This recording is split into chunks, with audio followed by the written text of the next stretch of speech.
What's up, boxing fans? How y'all doing out there? How everybody doing on this Sunday, man? I hope everybody having a blessed day. Y'all know what time it is. You're now rocking with the best, man. Where we keep it fair and square about the sport that I love, about the sport that you love, boxing, baby. Okay, no bias talk, no racism. All opinions are welcome.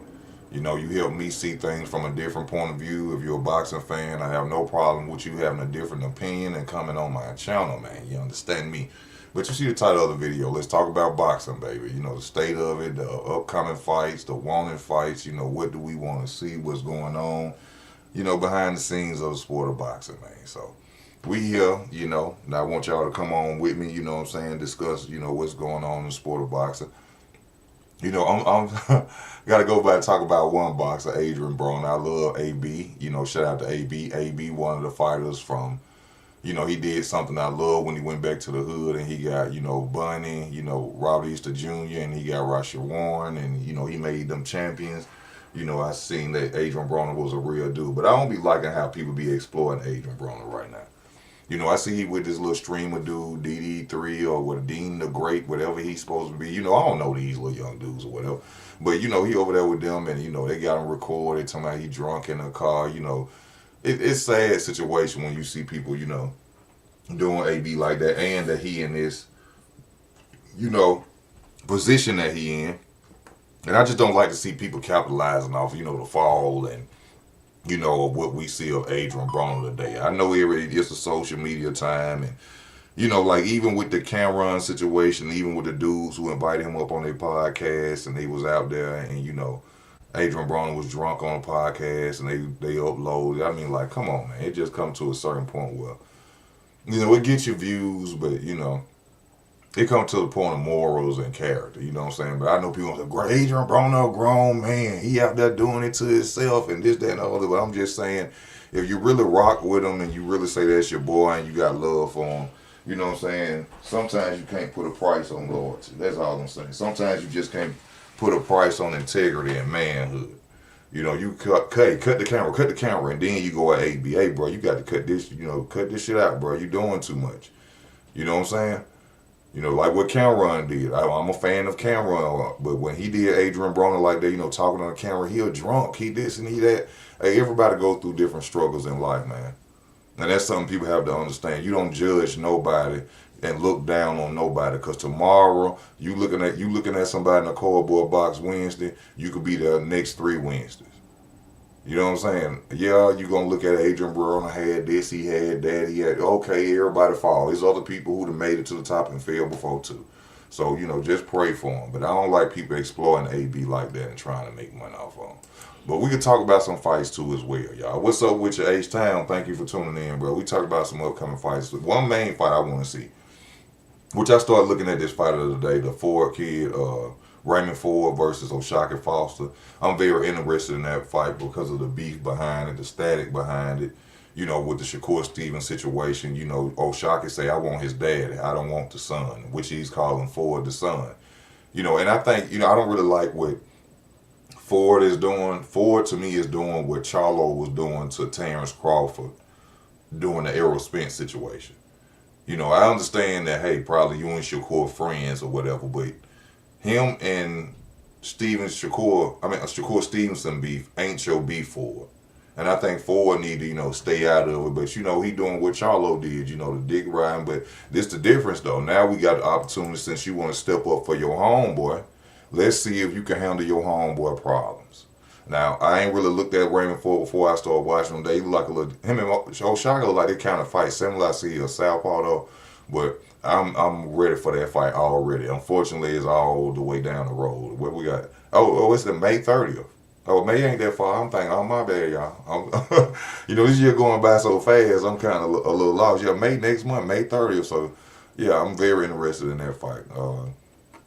What other fights we got coming up? I was looking at what's this guy?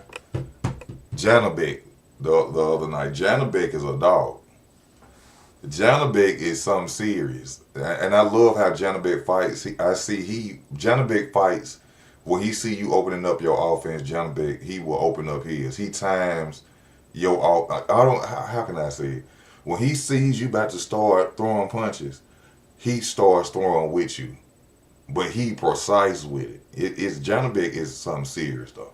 You know, that's the fight they said Terrence Crawford was gonna possibly fight after defeating Canelo Alvarez, coming down and facing Janabek. I think Terrence could have beat him though, but he wasn't gonna be easy. Standing in front of him, that's what Janabek. That's his fight plan. Janabek. If you stand in front of Janabek, he gonna beat your ass. Just point blank. Period. Janabek is gonna beat you. If you stand there now, a fighter who can move and fight from angles, and throw feints, because you have to throw feints, because Janabek got that uppercut. That uppercut is extra clean and crispy. That he throw that counter uppercut. Janabek will catch you. He dangerous. He dangerous. I want to see more of him. I just wasn't watching a little film yesterday. But come on, y'all. We got to talk about the upcoming fights. What else? Floyd Schofield. Hey, Mama Schofield, y'all got to stop all this goddamn cap. Stop this cap. Y'all got on the internet and you said that y'all want Gary Russell Jr. and then Gary Russell come back with a reply and you immediately become a Decepticon. Retreat. He immediately become a Decepticon. We weren't saying it like that to Mr. Gary Russell Jr. I'm a fan of Gary Russell. I was just stating, oh my God. We want to see the 5 styles of boxing. See, all we hearing is all this talk from Floyd Schofield Sr. My son is the best boxer. My son, don't nobody, let me tell y'all something. Don't nobody care because your son helped people in sparring. Stop going around telling people that, oh, my son did this to them in sparring, did that. Every time we just seen the video of sparring, your son is getting touched up. Your son getting touched up in sparring. Every time it's time for a big deal fight. Shakur Stevenson gave y'all the opportunity.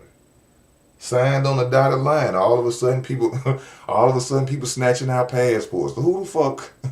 Excuse my line. I be trying not to cuss. But who the hell go around and go breaking people's houses, cars, and whatever, and snatch out the stamps on their passports so they can't fight Shakur Stevenson? Who doing that? Who doing that? Then y'all get over there, and now all of a sudden, Shakur Stevenson and his team wanted to assassinate the character of not only, you know how it go on that 2 fights, right? Shakur Stevenson and his team wants to assassinate the character of not only Golden Boy Promotions, but of Kid Austin too. Get the fuck out of here. Insiders are especially going wild about this situation. All they want to know is why they get this nigga started. Man, get out of here, bro. Ain't nobody studying this. Man, get out here and fight somebody, bro. Tank ain't finna fight y'all. Tank trying to go do rematches and do other shit. If he do, good. The Schofields need to be packed up. What that dude say with the big beard be on the internet? What old boy with the big beard on the internet say that the Schofields got to be packed up, man. We got to send them on out their way. You understand? We got to send them on out their way. H-Town, yes sir, you know what, so we going to always hit them everywhere, but under their feet. When we talk about this real boxing, man, we got to go in on it. We got to go in on it. I was just watching this female who's do boxing. Shout out to her. May the Lord bless her, because she didn't know what the hell she was talking about. See, this is why I don't like. This is why females shouldn't be talking about boxing, because Carolyn DuBois has a right to challenge Alicia Baumgartner. I'm tired of hearing this crybaby shit going on about everybody saying that, oh, she shouldn't be. She's at 135. Why is she coming out of? Why is she talking about fighting Alicia Baumgartner? Because Alicia Baumgartner is a superstar. She a name. What she supposed to do? She supposed to be calling out people who ain't doing nothing? No, you a big name. You made yourself a big name. You piggybacked off Carissa Shields' name. You piggybacked off Carissa Shields' name, and now Carolyn DuBois want to piggyback off yours. This thing went on in boxing where fighters in higher weight classes didn't want to fight little guys. Chad Dawson and Andre Ward. Chad Dawson was the champion at I think 168, 175, something like that, and he wanted to fight Andre Ward. He came down to fight Andre Ward. So what's all this crying and people being upset that Carolyn DuBois is challenging Alicia Baumgartner. Alicia Baumgartner is a 130 pounder who's saying she willing to jump over 135 to fight Taylor and Serrano. So the public want to see you versus the boys, and we wrong because you won't go up 5 pounds to fight the fight we want to see, but you'll go up 10 to fight the fight that ain't nobody caring about. And y'all out here upset at Carolyn for wanting to challenge her. That's ridiculous. You supposed to challenge the superstar. You supposed to challenge the man. You supposed to challenge the title holder. Why everybody getting so offended? Alicia Baumgartner, she needs to go up and she needs to, become undisputed first in that weight class. You know how far that is away when for her to become undisputed. I'm not a charity fighter. Ain't none of y'all charity fighters. You gonna get paid probably even more fighting Carolyn DuBose because everybody want to see it. Ain't nobody said you was a charity fighter. That's a good way to throw off to the casual fans who don't want to see you go out there and get beat up by Carolyn DuBose. Yeah, you could run that on them. But real deal boxing fans who just want to see the fight, we know you capping. I'm looking for big fights and Amanda Serrano and Taylor and then I hate when people interview her. Don't nobody be talking about that drug cheat. Everybody always see this is what I don't like about these interviewers and stuff when it comes to these boxers. If you're gonna be an interviewer, you gotta bring up the questions that these people don't like. That's the whole point of being a journalist or having a channel or something like that. You supposed to ask Alicia Baumgartner, what about the claims? What about the boys' claims of you being a drug cheat? What about that? You got to bring up all the stuff that's being said. You don't be just sitting up there kidding. Oh, you look so pretty. You look. No, what about when you cheated? When they say you cheated against Christina? What about that? Carolyn DuBose said you ain't showed no proof yet that you didn't take PEDs. Can you show us any proof today to this date that you didn't take anything? See, that's what you're supposed to be up there, not trying to kiss their ass so you keep getting interviews. That's the whole point of being real journalists. You're supposed to ask what the fans want to know. The fans want to know. You got to ask the real question, not all that, I just want to be able to make sure I can come back behind the scenes and get an interview question. No. See, like if you was to interview Floyd Mayweather right now. Oh, yeah, you going to ask him, Floyd, you broke? Why is everybody out here saying you broke? See, it's going to be somebody who interviewing him. You know how they did Jay-Z. Jay-Z got a whole interview by a little boy don't nobody even know. Floyd probably going to do the same thing because if Floyd Mayweather was to call Easy and say, hey, Easy, I want you to interview me. I'm saying, hey, Floyd, everybody saying you broke. Explain this to folks. That got to be the interview. What's the whole point? People are watching the interview, Floyd, for me to ask you if you are broke. So I'm going to beat around the bush the whole 20 minutes of an interview or 30 minutes of an interview not talking about something that everybody want to fucking know? No. See, that's what real journalism is about. But, it's just a sad situation for him too, just like Adrian Broner. I wish the best for him. I hope they all, work it out. And everybody get their money and get paid. You know what I'm saying? But yeah, we got to talk about Gary Russell Jr. I made a video a little short about that. That ducking talk he got going on. We was talking about that the other night. Gary Antoine Russell, to me, he won't beat Shakur Stevenson or No, I'll take that back with Shakur Stevenson. I wouldn't say that because Gary, he rough, he rugged, but I think his confidence already let me know Shakur beat him. He was talking about letting the fight marinate and stuff like that, and I just don't see a fighter saying something like that. Going out there and pulling it off. So I don't think he'll win against Shakur Stevenson. I don't think he'll at this point. As far as being, professionals, I don't see Gary Antoine Russell beating Richardson Hitchens. Now, No, no. I tell you, Richardson Hitchens can't fight in the inside at all. Richardson Hitchens can't fight in the inside at all. And I hate to say this because I have predicted that Xander Zayas is going to beat Boost, but this is one flaw I seen last night watching Xander Zayas. Xander Zayas cannot fight in the inside at all. I'm talking about if I could rate it on a A, B, C, D level, D plus. D plus. I said, oh my God. I said, and I predict this boy to beat Boots. Now, I mean, he got, I mean, that's one of his certain flaws, but his inside game it sucks. It sucks, and I said this boy's gonna beat Boots, so I'm hoping that, you can't change working on the inside overnight.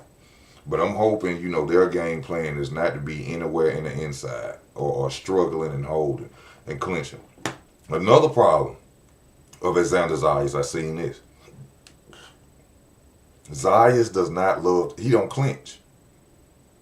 Even when it's necessary for him to clinch, even if he can nullify the offense of his opponent or just, clinch them, turn them, and reset his position, Xander Zayas does not like the clinch.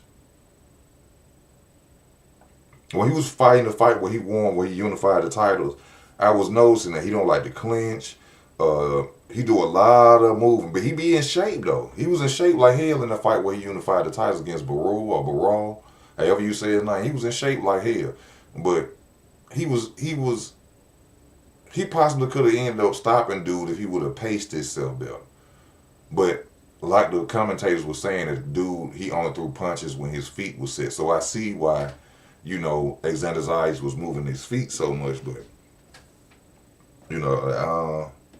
I just seen them two little flaws in that fighting in the inside, and I didn't like how, he paced himself during that fight. I feel like he should have, got a little comfortable, planted his feet a little more, slowed down, and I think he would have been better in the later rounds, because he was very tired in the late stages of that fight, like 11 and 12 rounds, but I think that was due to him doing all that moving, which he, it was a good game plan. You don't stand there and just get hit, but I just think he was doing too much. I don't know, maybe it's me.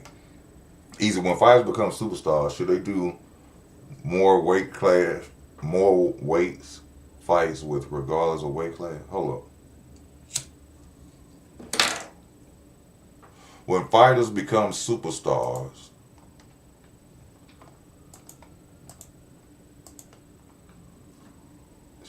should they do more catch weight fights with regardless of the weight class? No, I don't really like the jumping of the weight class thing unless it's a big fight. I think that fighters should stay at their main weight class. Whatever weight class you got a title in, stay there at that weight class and dominate that weight class. It's all, see, this was becoming new in boxing. It wasn't yes, they had fights where fighters, I just brought up Chad Dawson and Andre Ward. Yes, fighters would jump weight classes or go down in a weight class to fight a particular fighter. But the whole point of being in a weight class was to dominate that weight class. It wasn't to be jumping around from here to there and everywhere like a boxing prostitute. You know what I'm saying? And I mean that not harshly. I mean, hey, I can understand big payday, but all this, you supposed to be the king of your division. You're supposed to set dominance wherever your feet is set and sit down in cement. All we seeing now is a bunch of dudes, I want to go here, I want to go there, I want to hop here, but ain't nobody becoming undisputed, ain't nobody getting no titles, we ain't getting the fights we really want to see, because everybody out here saying, oh, I'm a superstar and I want to get the bag. But then fans are not realizing as well, they making duck moves. Shakur got a belt right now at 140, talking about I want the Ring magazine at 135. Then why the hell you even fight at 140? A fight everybody would love to see is you and your Duke buddy, you and your little homeboy. And I like these fighters for anybody to go to running, because when you talk about these fighters, they go to running. Oh, he ain't a fan of my favorite fighter. No, I'm a fan of all of them. I'm just going to tell it what like it is. We want to see you and your brother fight. But what y'all doing? Y'all on bromance and trench talk. Romance and trench talk. And nobody want to hear that.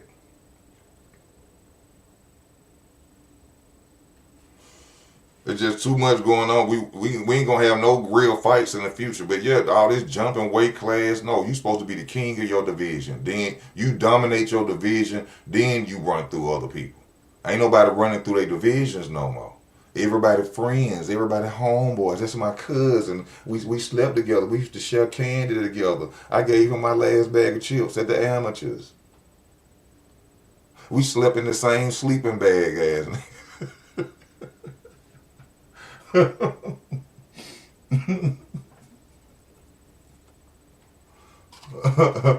You keep hearing all these excuses going on why they not fighting each other. We want to see y'all fight, bro. You know what I'm saying? Let me see what you say. But no, you got to take care of your weight class first. Take care of your weight class. Look at what's going on at 140. Look at what's going on at 140. All the fighters of brown skin are talking shit. Oh, I want this and I want that. Who do you want to fight at 140? Dalton Smith. All the fighters out there, I can't find nobody to fight. Oh, I need to fight. I'm looking for this part. Who do you want to fight at 140 pounds with a title? Dalton Smith. No, none of them want to fight each other. Russell over here to me, oh, I think down the line we should let that man duck, quack, quack, quack. Because if Richardson Hitchens said right now, hey, come on, I want to fight you, Antoine, you'll jump in there because you used to beat him up in them amateurs.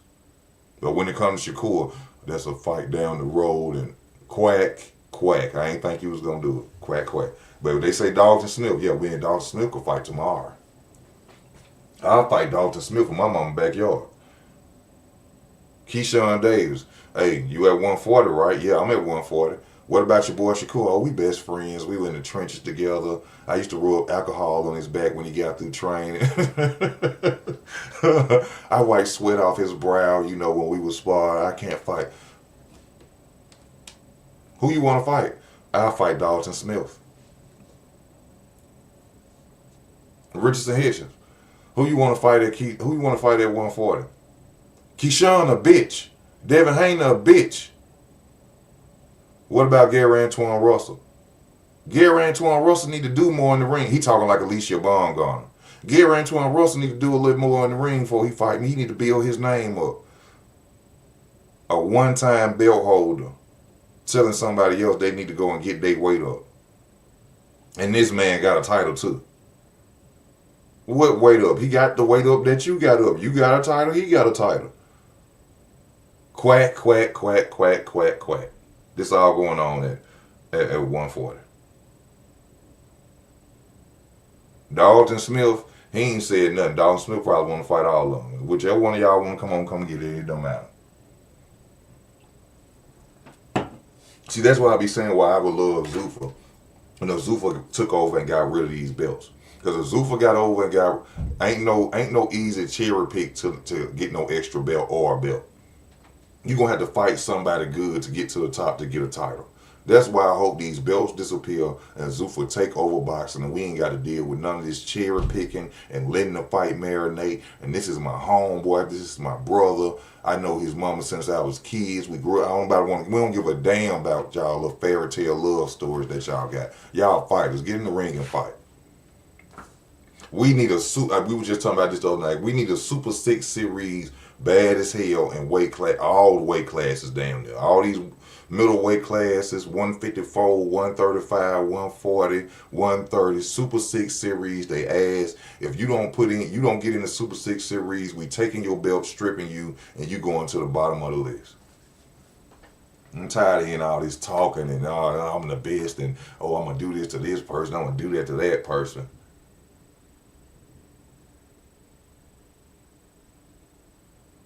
Y'all seen Conor Benn slow down. Conor Benn ain't the same. Now everybody calling Conor Benn name, which I told y'all when I saw that fight that Conor Benn was going to be fooled after that. I knew Shakur Stevens was going to get on the internet and say, oh my God, I know he was at the house like, ooh, I wish I would have fought Conor Benn.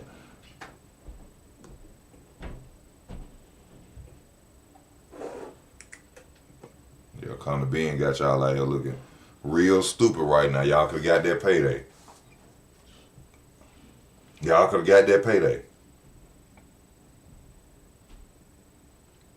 And it's real sad that you know what's you know why boxing is at the state it is today. A lot of these fighters don't know nothing about the history of boxing. They don't even watch old fighters. I seen Shakur Stevenson come on the internet and say, "Man, I watched Marvin Hagler the other night, and that dude was something serious." You mean to tell me you been boxing since you was a kid and you ain't never looked at video of Marvin Hagler? These dudes, they don't watch tape of older fighters. They just think they just that special, and they have the, when I saw that, I said, you ain't never seen a tape of Marvin Hagler, and you a professional boxer, been to the Olympics. That's why we ain't getting the fights like we want to see them no more, y'all. I'm talking about not the way we want to see them. I'm talking about in the ring, battling, going to war. They weren't watching that shit. They was watching Floyd. That's why we in the era of the state of boxing we in right now. They weren't watching the Marvin Haglers and the Sugar Ray Leonards. They weren't watching that. They weren't YouTube and that. They was watching Floyd. That's why we ain't getting no knockouts. That's why they ain't punching through their opponents. Then the trainers ain't there no more in the sport of boxing. All the OG trainers, oh, they gone, passed away. Now we got all these trainers that's just helping these fighters work on what make them look good, not what make them look bad. We got point system fighters, not knockout artists. We got fighters that gonna go out there and, I'm gonna jab him and keep just jabbing to his body. I'm gonna win on points. I just want to look pretty. I just want to look pretty in the ring. That's what we got going on now. This is the state of boxing we in. No skills. No fundamentals for real.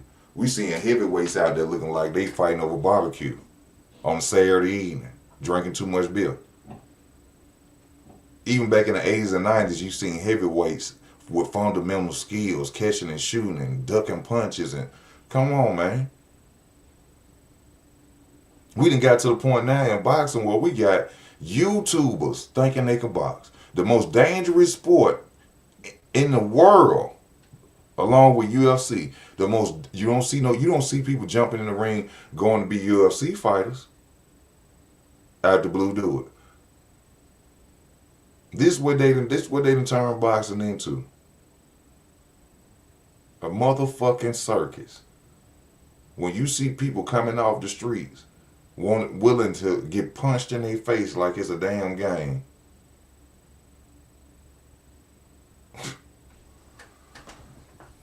It's sad out here.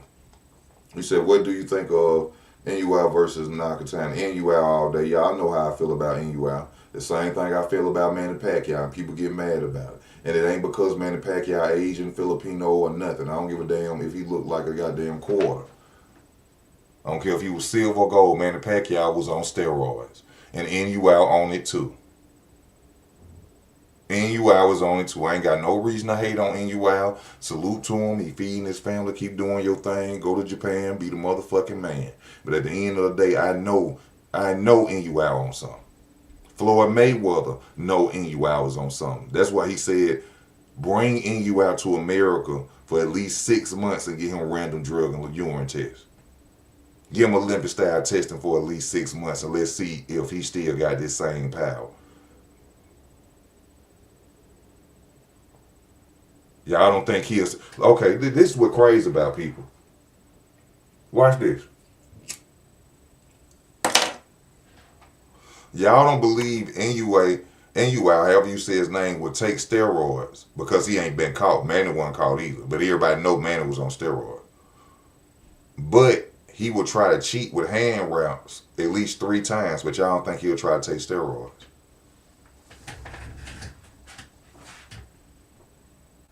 I'm going to say that to you again so you understand what I'm saying.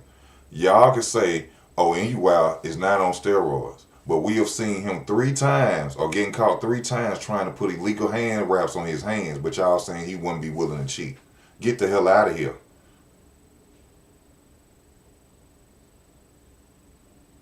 Get the hell out of here.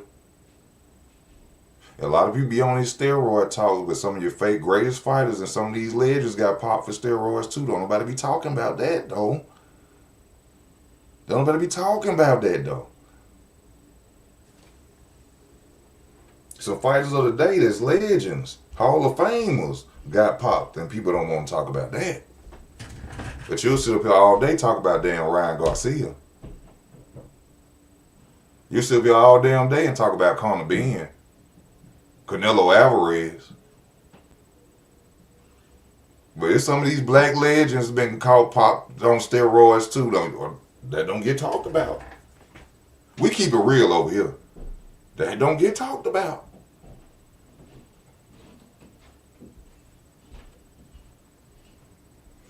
Alicia Baumgartner right now, running around here talking like she Clarissa Shields, basically. Alicia Baumgartner running around here right now, talking cash shit, and y'all accepting it because she pretty. Oh, she's so pretty. She's such a pretty. She got a pretty face. She shouldn't even box. She shouldn't even box. Oh Lord, I would love. Shut the hell up. Hey, we talking about boxing. She's a cheater. She cheated. Ain't nobody talking about Alicia Baumgartner though. I ain't seen a channel yet of my skin color say nothing about Alicia Baumgartner being a cheater yet, but they will get on a video and talk about Ryan Garcia all damn night.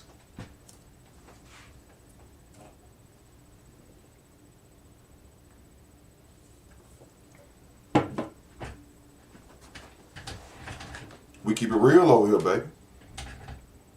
You talk about Ryan Garcia all night, but Alicia Baumgartner right now, y'all know she a steroid cheat. So it don't matter. Thank you, 904 Guapo. Thank you, 904 Guapo. You know, this channel for everybody who love boxing, man. We keep it real and fair over here. I ain't expecting no fighters to come on my channel. I ain't asking you to. If you want to come on my channel, anybody want to come on my channel, come on because you respect what I do. Don't come on because, oh, he like the fight I fight. Don't watch my channel because he don't say nothing bad about my fighter. I'm going to say something bad about your fighter. Because I all love my fighters. Whether they Mexican or white, purple, green, all love my fighters. And I'm going to talk about it. I'm going to talk about it.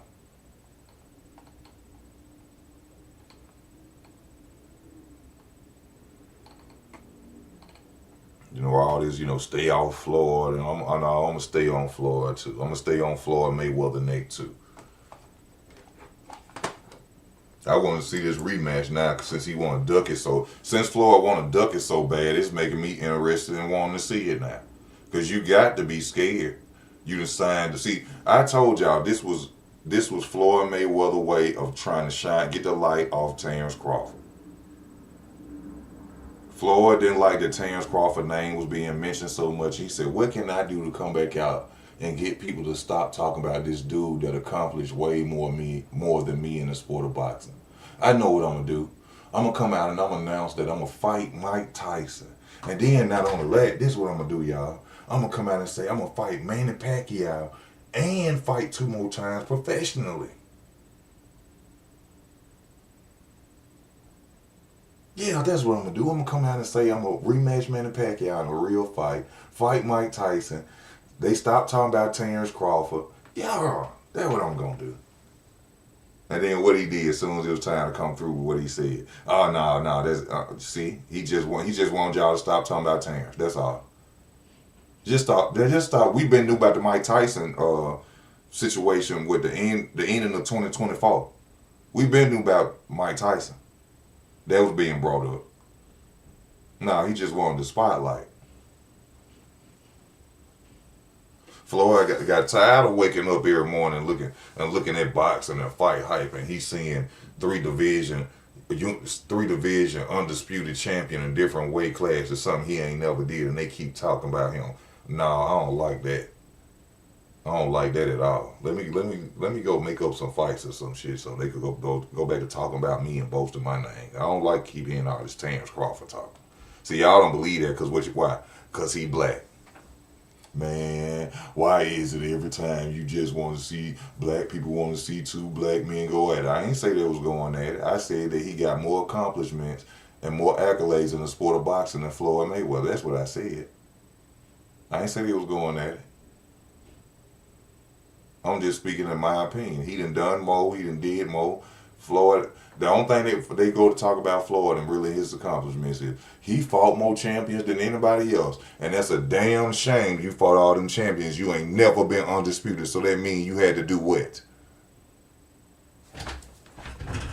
I'm listening. So that means you had to do what? If you fought the most champions in the sport of boxing and you ain't never been undisputed, what were you doing? I'm going to let y'all say it.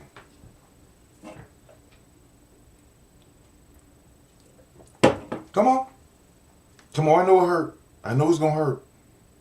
But the truth need to be said. If you were 50-0, 49-0 really, and you beat the most champions, and you ain't never been undisputed, somebody was ducking. Somebody was ducking. How?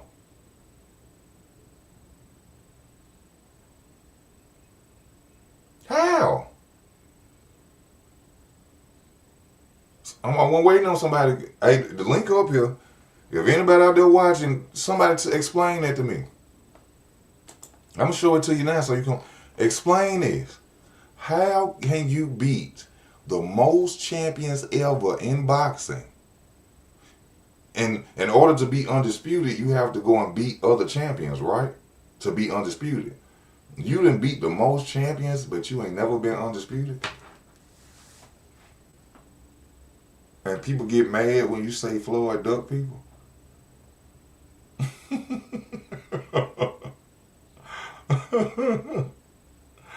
Huh? Tank Davis right now. The face.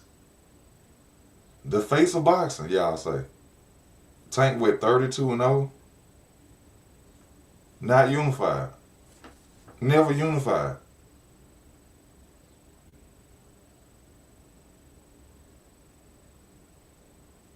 Not unified.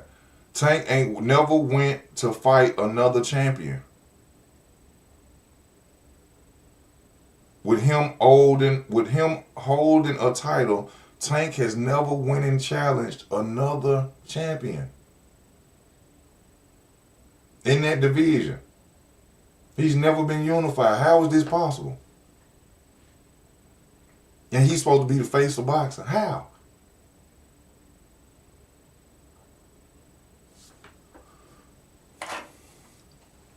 You know, I be talking that talk, make people unsubscribe.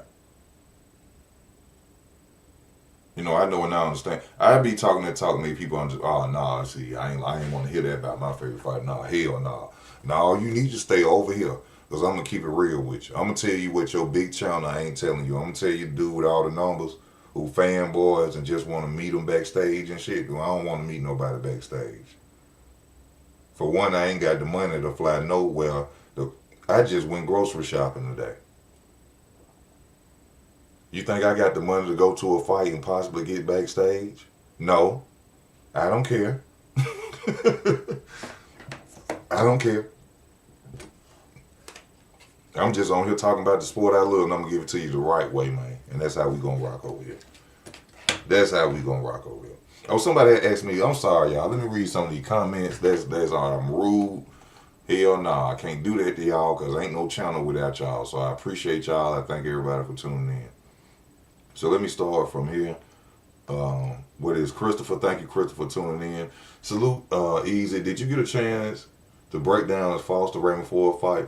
To me, it's 50-50 in which I slightly favor Ford, but I want Shock to win so that the Shakur fight to have. No, my brother, I didn't. I haven't had a chance. I started watching Ford last night. I fell asleep, so I didn't get an opportunity to watch it. I said in the beginning of this video, I'm very eager to watch that fight too as well, for the beef of the Shakur beef and stuff that's going on behind it. So, yeah, I haven't really checked it out. ASAP, what's up with you? Thank you again. 904 Guapo, I truly appreciate you, brother. Let me see what he said. Alicia is also, Alicia is all right. Body looks great, but they overhype her face.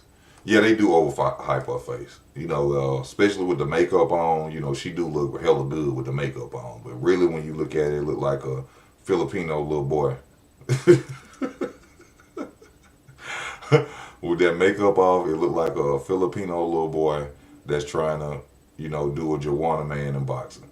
That for real. When you see Alicia Bone gone without that makeup, she looked like a thumb. She like a thumb. She ain't all that pretty without all that makeup off. You know what I'm saying? Floyd just talking to get attention. You know how Floyd get to. You still got Zaya's old boots. I'm still riding with Zaya so far.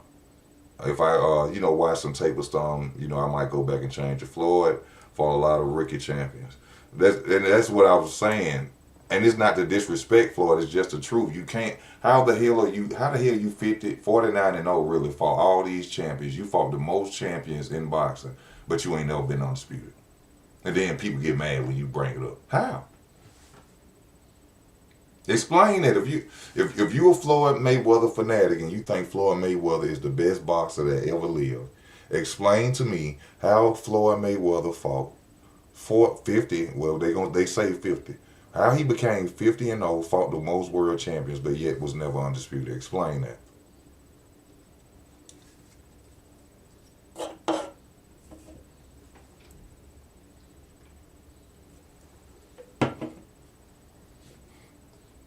Ain't nobody gonna be able to explain that.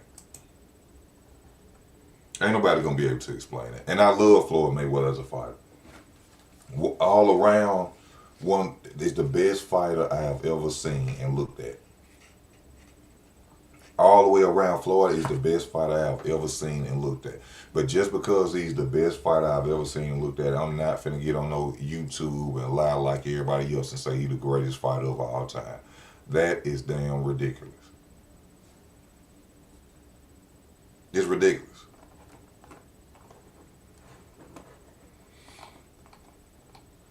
I want to see what's up with Mr. Devin, who he got next. Who does Devin got next? We was talking about that the other night, about the fact that it's real funny that Devin Haney ain't fighting nobody. Like, what's going on behind the scenes with Devin Haney? He calling out the world. And I think there was I got to watch out for my guy Clay, who be on Boxing Voice. He was on the video with me the other night. And he was saying something. He was going to make a video about explaining why it is that Devin Haney ain't got a fight called out yet. Like, they probably, like he was basically saying, I ain't going to say this was his word, but he was basically saying, like, promotional companies ain't trying to deal with Devin Haney or something.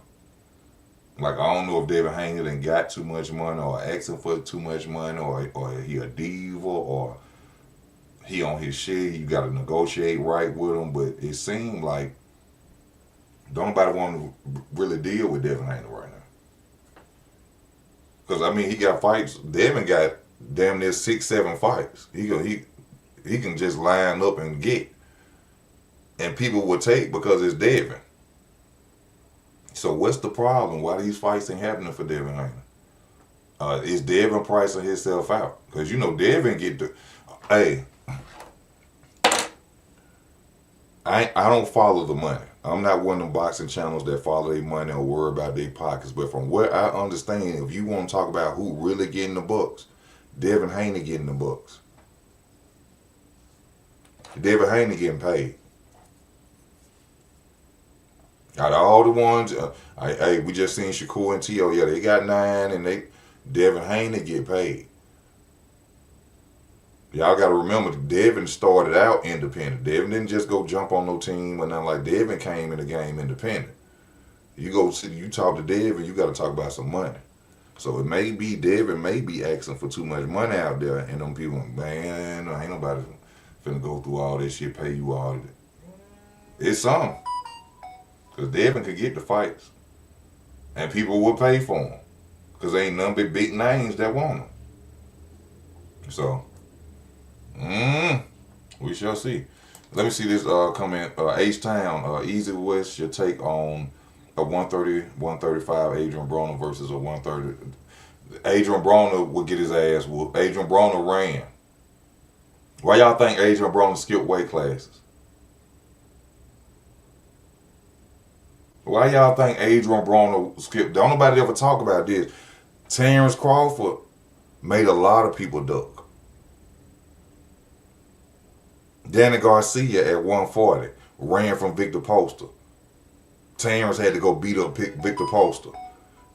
Whenever Terrence and Danny Garcia mentioned, what Danny Garcia go to talk about? I make more money than you. Duck talk, quack, quack, quack, quack. I make more money than you, this, that, and the other. Danny Garcia, they ain't even, Keith Thurman, I'm going to show y'all how real I keep it on my channel. Keith Thurman, my favorite fighter. Fuck everybody else. Keith Thurman is my favorite fighter. When Bud came to 147, I seen Keith Thurman turn into a hoe. I seen Keith Thurman turn into a bitch when Bud came to 147. Keith Thurman went to saying the most outrageous shit. Oh, the WBO belt ain't even real. What? What? I couldn't believe Keith Thurman was saying this shit. How much is gonna be to fight? He was talking about 10 million and shit to fight Bud. I can't believe Keith Thurman was doing all this damn duck talk across the street talking shit. My favorite fighter out here being a motherfucking duck.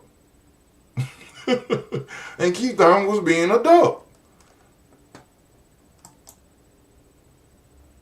Are we gonna do that all day, every day? Every day. I said Filipino little boy. She do look like a Filipino little boy. And everybody be on her dick Ryan. What's her name? Alicia Bond gone. Oh, she's so pretty. She's so pretty. Take that makeup off her ass. She like a little boy that goddamn go get the buckets of water, get your feet dead and shit. Hey, get the bucket of water. Get the water. Get the water. And she come back with a little thumb face with no makeup on.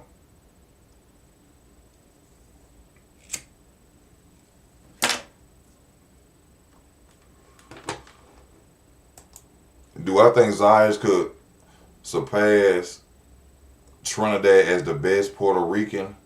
I think he has all the skills. He has all the skills, but he need to work on that inside game. He need to work on that inside game. And that question right now shouldn't even be asked. You know, Young Swish, you know, love to you, but we shouldn't be asking if he could be a Trinidad right now. Nah, that ain't the right. I can understand you saying, could we possibly see him being better? He gonna have to do a lot.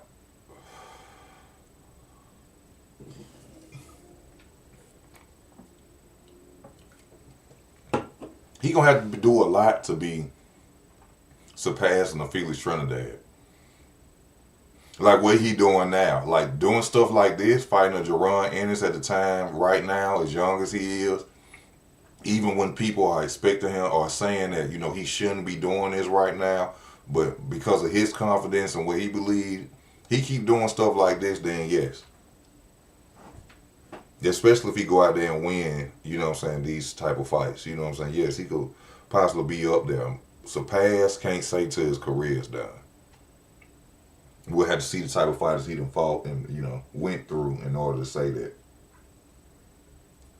we could get him the torch as over, you know what I'm saying, Felix Trinidad. Because Felix Trinidad, I seen him hit Vargas with a left hook and made him look like he was holding the phone. This no cap. I never get out watching that fight when I was younger. And he hit Felix Trinidad, or who was it? It was either Oscar De La Hoya or Vargas. I think it was Felix though. Hit Vargas' ass so hard that he was jumping like this.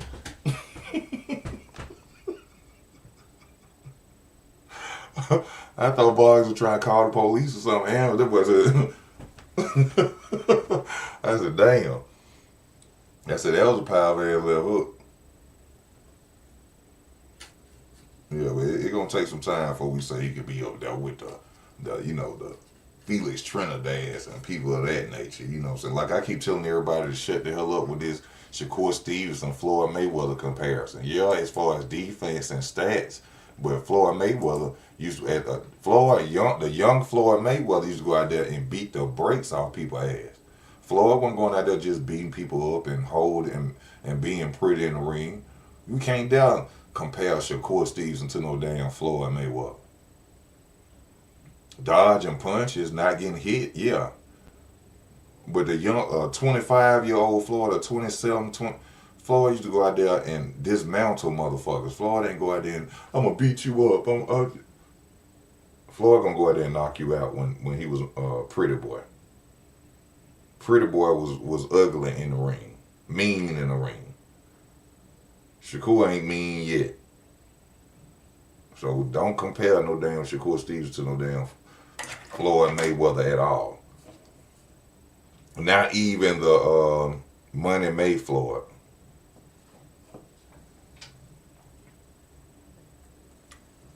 Getting sick of hearing that shit.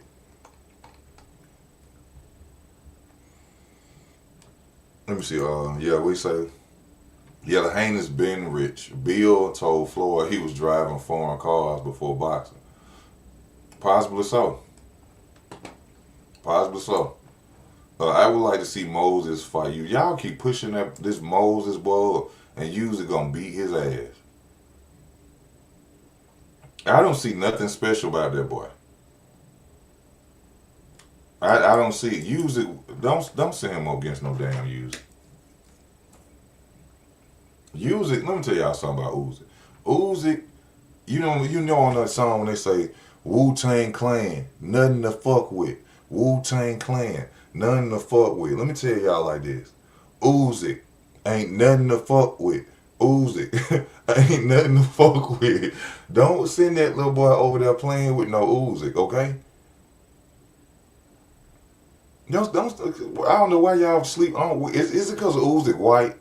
Y'all think Usyk just somehow, now he did get his ass, hold up, because let me get this right, because I don't want to think nobody to think that I'm dick riding Usyk. Listen to this. Usyk lost to Daniel Dubois. Usyk lost to Daniel Dubois. That was a clean body shot. That was a clean body shot. You didn't see Usyk go and touch his groin when he was laying on that ground. He was holding his stomach. That wasn't no damn groin shot. Usyk lost. But when it comes to skills, we done seen Usyk whoop more ass than a little bit. And we ain't talking about pushovers. We talking about legitimate heavyweights. And this man came from cruiserweight whooping heavyweights ass. Give him his respect. Give him his respect.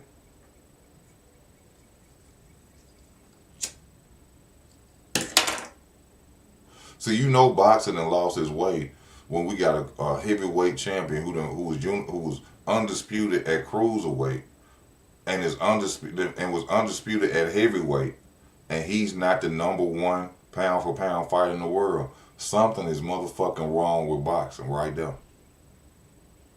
The heavyweight champion has always been the most prestigious title and name in boxing. The heavyweight champion of the world.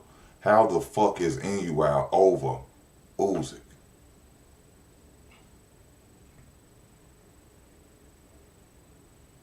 Then you welcome to come on the platform. The link up in the description. Anybody want to come on the platform, man, you are more than welcome. I love when people come on the platform. It helped me, see things from different opinions. It is nothing for y'all to get on the platform.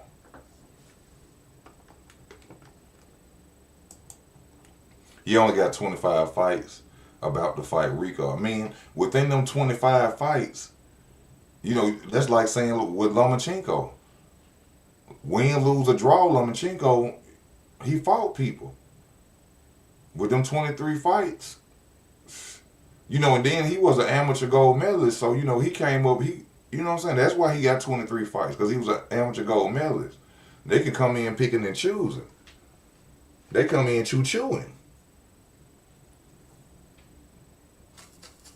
Like Sugar Ray Leonard did. They said Marvin Hagler was getting peanuts, Sugar Ray Leonard, because he was a gold medalist. Sugar Ray Leonard was getting that bag. Said Sugar Ray Leonard's first fight was what, like $25,000 or $50,000. His first fight. Oscar De La Hoya, gold medalist, was getting that bag.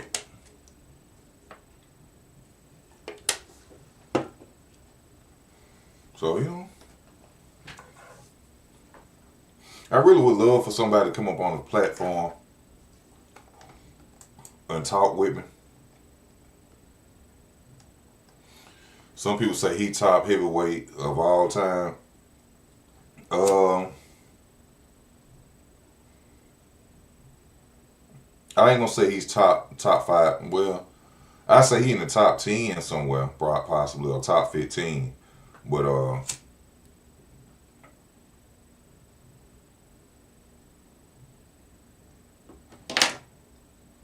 I ain't gonna just say he up in. I say Uzi up there with the top heavyweights of all time.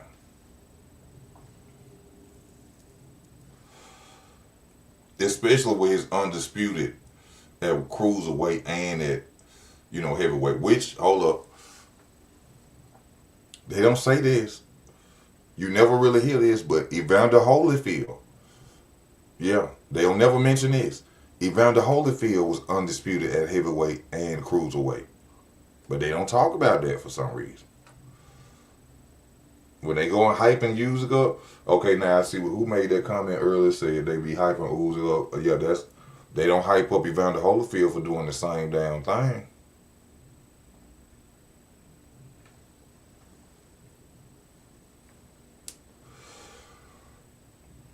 Just like Terrence Crawford fans. And I'm a big fan of Terrence Crawford.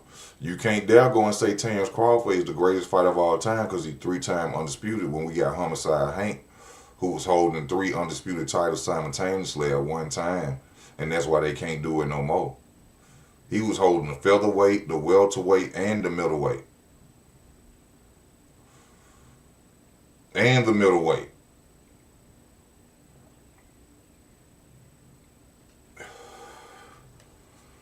So, this greatest of all time shit, I really think that greatest of all time, they should really stop this shit. It really brings up arguments that shouldn't be, really talked about. Because you can't say the old school fighters are because they fought people back to back. They fought the same fighters 6 damn times. So it's kind of hard to say, well, you the greatest when you was fighting a dude you fought 7 times. That's why you was 107. You see what I'm saying? You can't just say they were the great fighters, and you know what I'm saying? I don't really like to debate that shit. Because people don't like stats. See, uneducated and ignorant people don't like stats. You see what I'm saying? Because we would have an argument about who has the better legacy in boxing. Of course, people between Floyd Mayweather and Terrence Crawford. Majority of the people would say Floyd Mayweather. But we didn't say who was the more favorite fighter. We didn't say who made the most money. We didn't say who beat the most champions. We didn't say who had the most fights. We said who has accomplished the most in legacy in boxing. And without a doubt, you cannot put Floyd Mayweather over Terrence Crawford when it comes to accolades in boxing.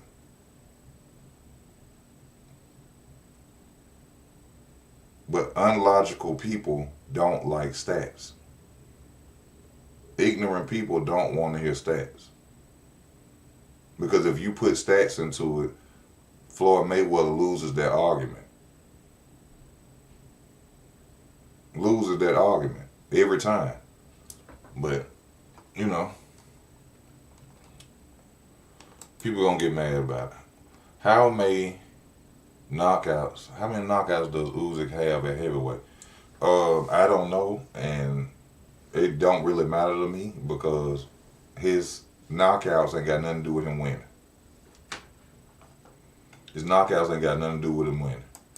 Let me see. Easy work. Can I ask you something, bro? Is Wilder Hall of Fame worthy?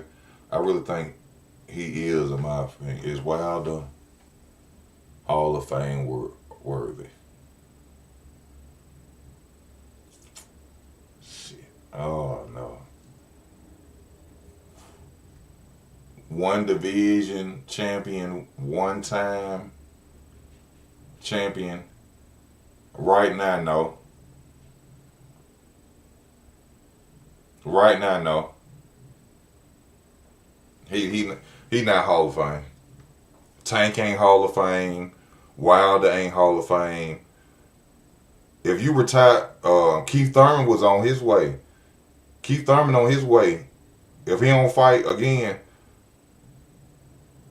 no Hall of Fame. And Keith Thurman my favorite fighter, but you fought in one weight class and became unified in one weight class. Like, okay.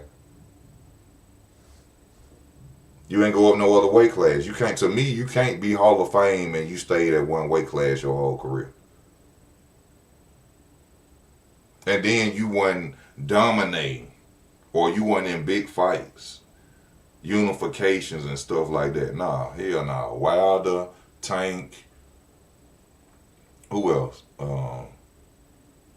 Yeah, one division champions. To me, hell no. You don't go in no Hall of Fame. You ain't do nothing special. You just went and got a title.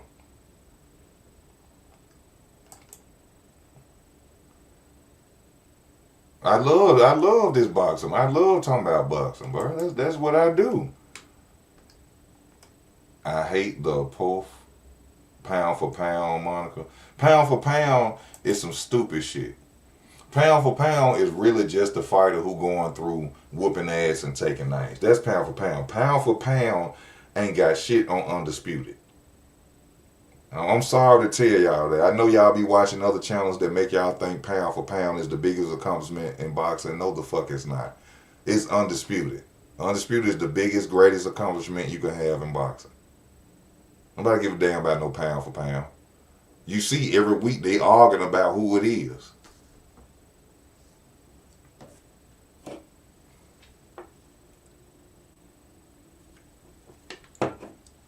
They out here right now arguing that Inoue is the pound for pound champion over Usyk.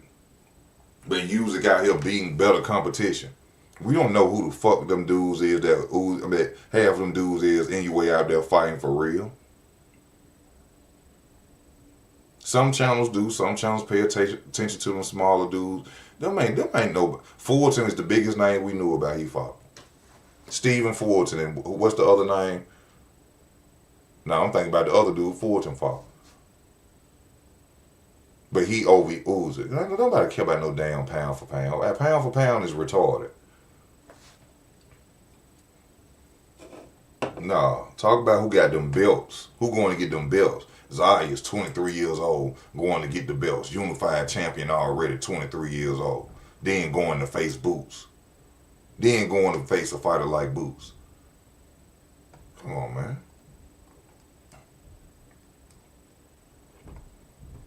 Hold up, Usyk only fought 4 heavyweight twice apiece. But he undisputed. He fought the names that was necessary. He didn't go after he didn't go after no weak people. He went after the people that had the belts for him to be undisputed. Whether he had one fight. People kill me with this. People say, even though they don't know boxing, I know they don't know boxing. People say Terrence Crawford beat Errol Spence. He had all 3 belts. He beat Canelo Alvarez and he had all 4 belts. What difference? What difference it make? That means he beat the man. He didn't have to have 3 fights in that division. No, he went and fought the dude who was beating everybody else. That's the dude. What? People don't make sense to me. It don't make sense. How can y'all say stuff like that? Oh, he didn't go and fight everybody in the division. He fought the guy that beat everybody in the division. That means he beat the king, the man of that division. If Usyk only had to fight two champions twice to become undisputed, that means he went after the kings in the division. He didn't go after the pawns. He didn't go after the bishops. He went after head honchos.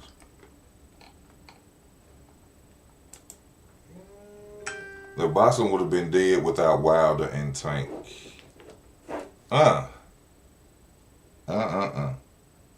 Now, I have to agree with that.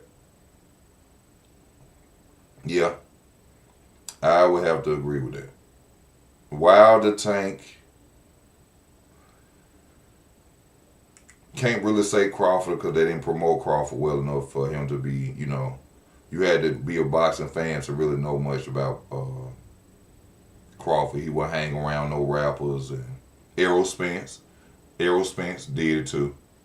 Errol Spence name saved boxing. He was around rappers, Errol, Tank, Wilder, Keith Thurman in the beginning. Keith Thurman was PBC in the beginning. Keith Thurman carried PBC on his back. But nobody never mentions that. And I'm not just saying it because he's my favorite fighter. I'm telling you because it's the truth. I'm telling you simply because it's the truth. So yeah, I agree with you on that, D. You're right. So man, y'all gonna come on the channel? Anybody gonna come on the channel? I'm trying to keep the party going, man, because I told y'all. You know what I'm saying? I enjoy sitting up here talking about boxing with y'all, man. Y'all come on the channel and let's discuss more. Make me see something that I ain't, you know what I'm saying?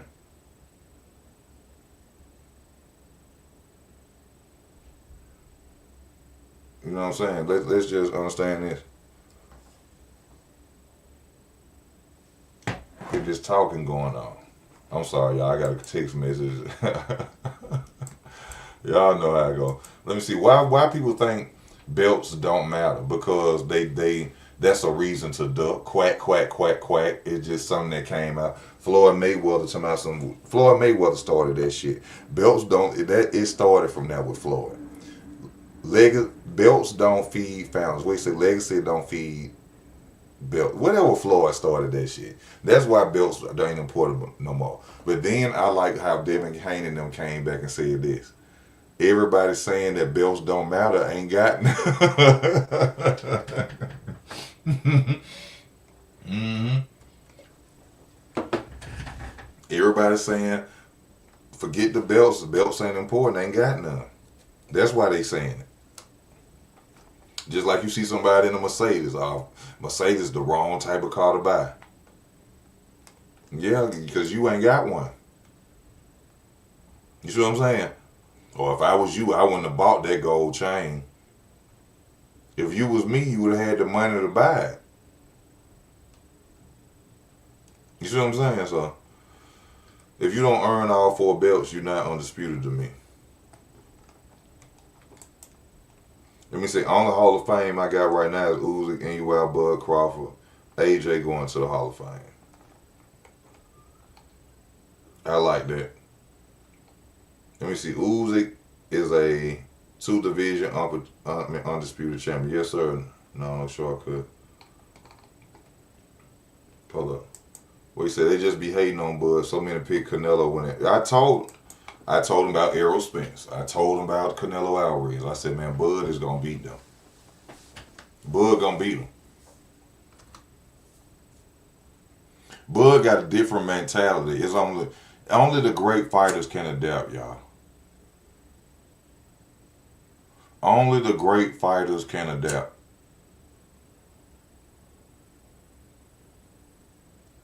And Bud is a fighter that could adapt. Not one dimensional, well all around fighter. You know, people be talking about defense. It's boxing. You gonna get punched in the damn face. You gonna get punched in the body or something. It's boxing. It ain't goddamn flag football. That's what I be looking at fighters crazy and they be like, yeah, you got punched this time, or yeah, you get punched a lot. Like, we in a sport where we throw punches. Now, no, I'm not supposed to get hit all the time, but that's some stupid shit to say to me. If I'm a fighter and somebody sit and say to me, yeah, man, you get caught when I seen such and such catch you. I'm like, we fight like what when you grad you stop, you must dropped out of school in the 4th grade or some shit. Why would you say a dumbass comment like that towards me? That's like me telling you, yeah, man, I seen you get hit. We fighters. What the fuck is you talking about? Yeah, man, I seen you get hit in the 3rd round your last fight. You supposed to. It ain't you supposed to see me get hit. We boxers. We ain't chess players. We ain't playing checkers. I ain't your spades partner. You don't supposed this ain't Mortal Kombat. You don't supposed to get no flawless damn victory. What the fuck is this?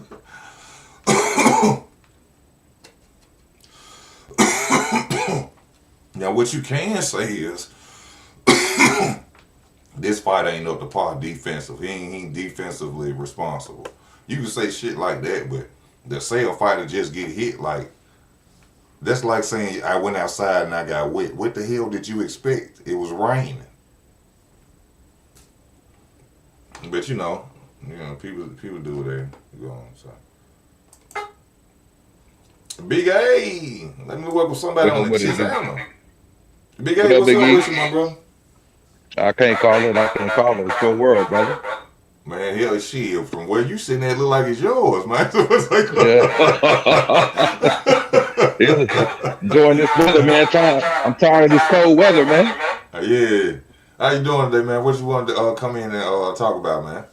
Man, I just wanted to just talk about this upcoming fight with Boots and Zayas, man.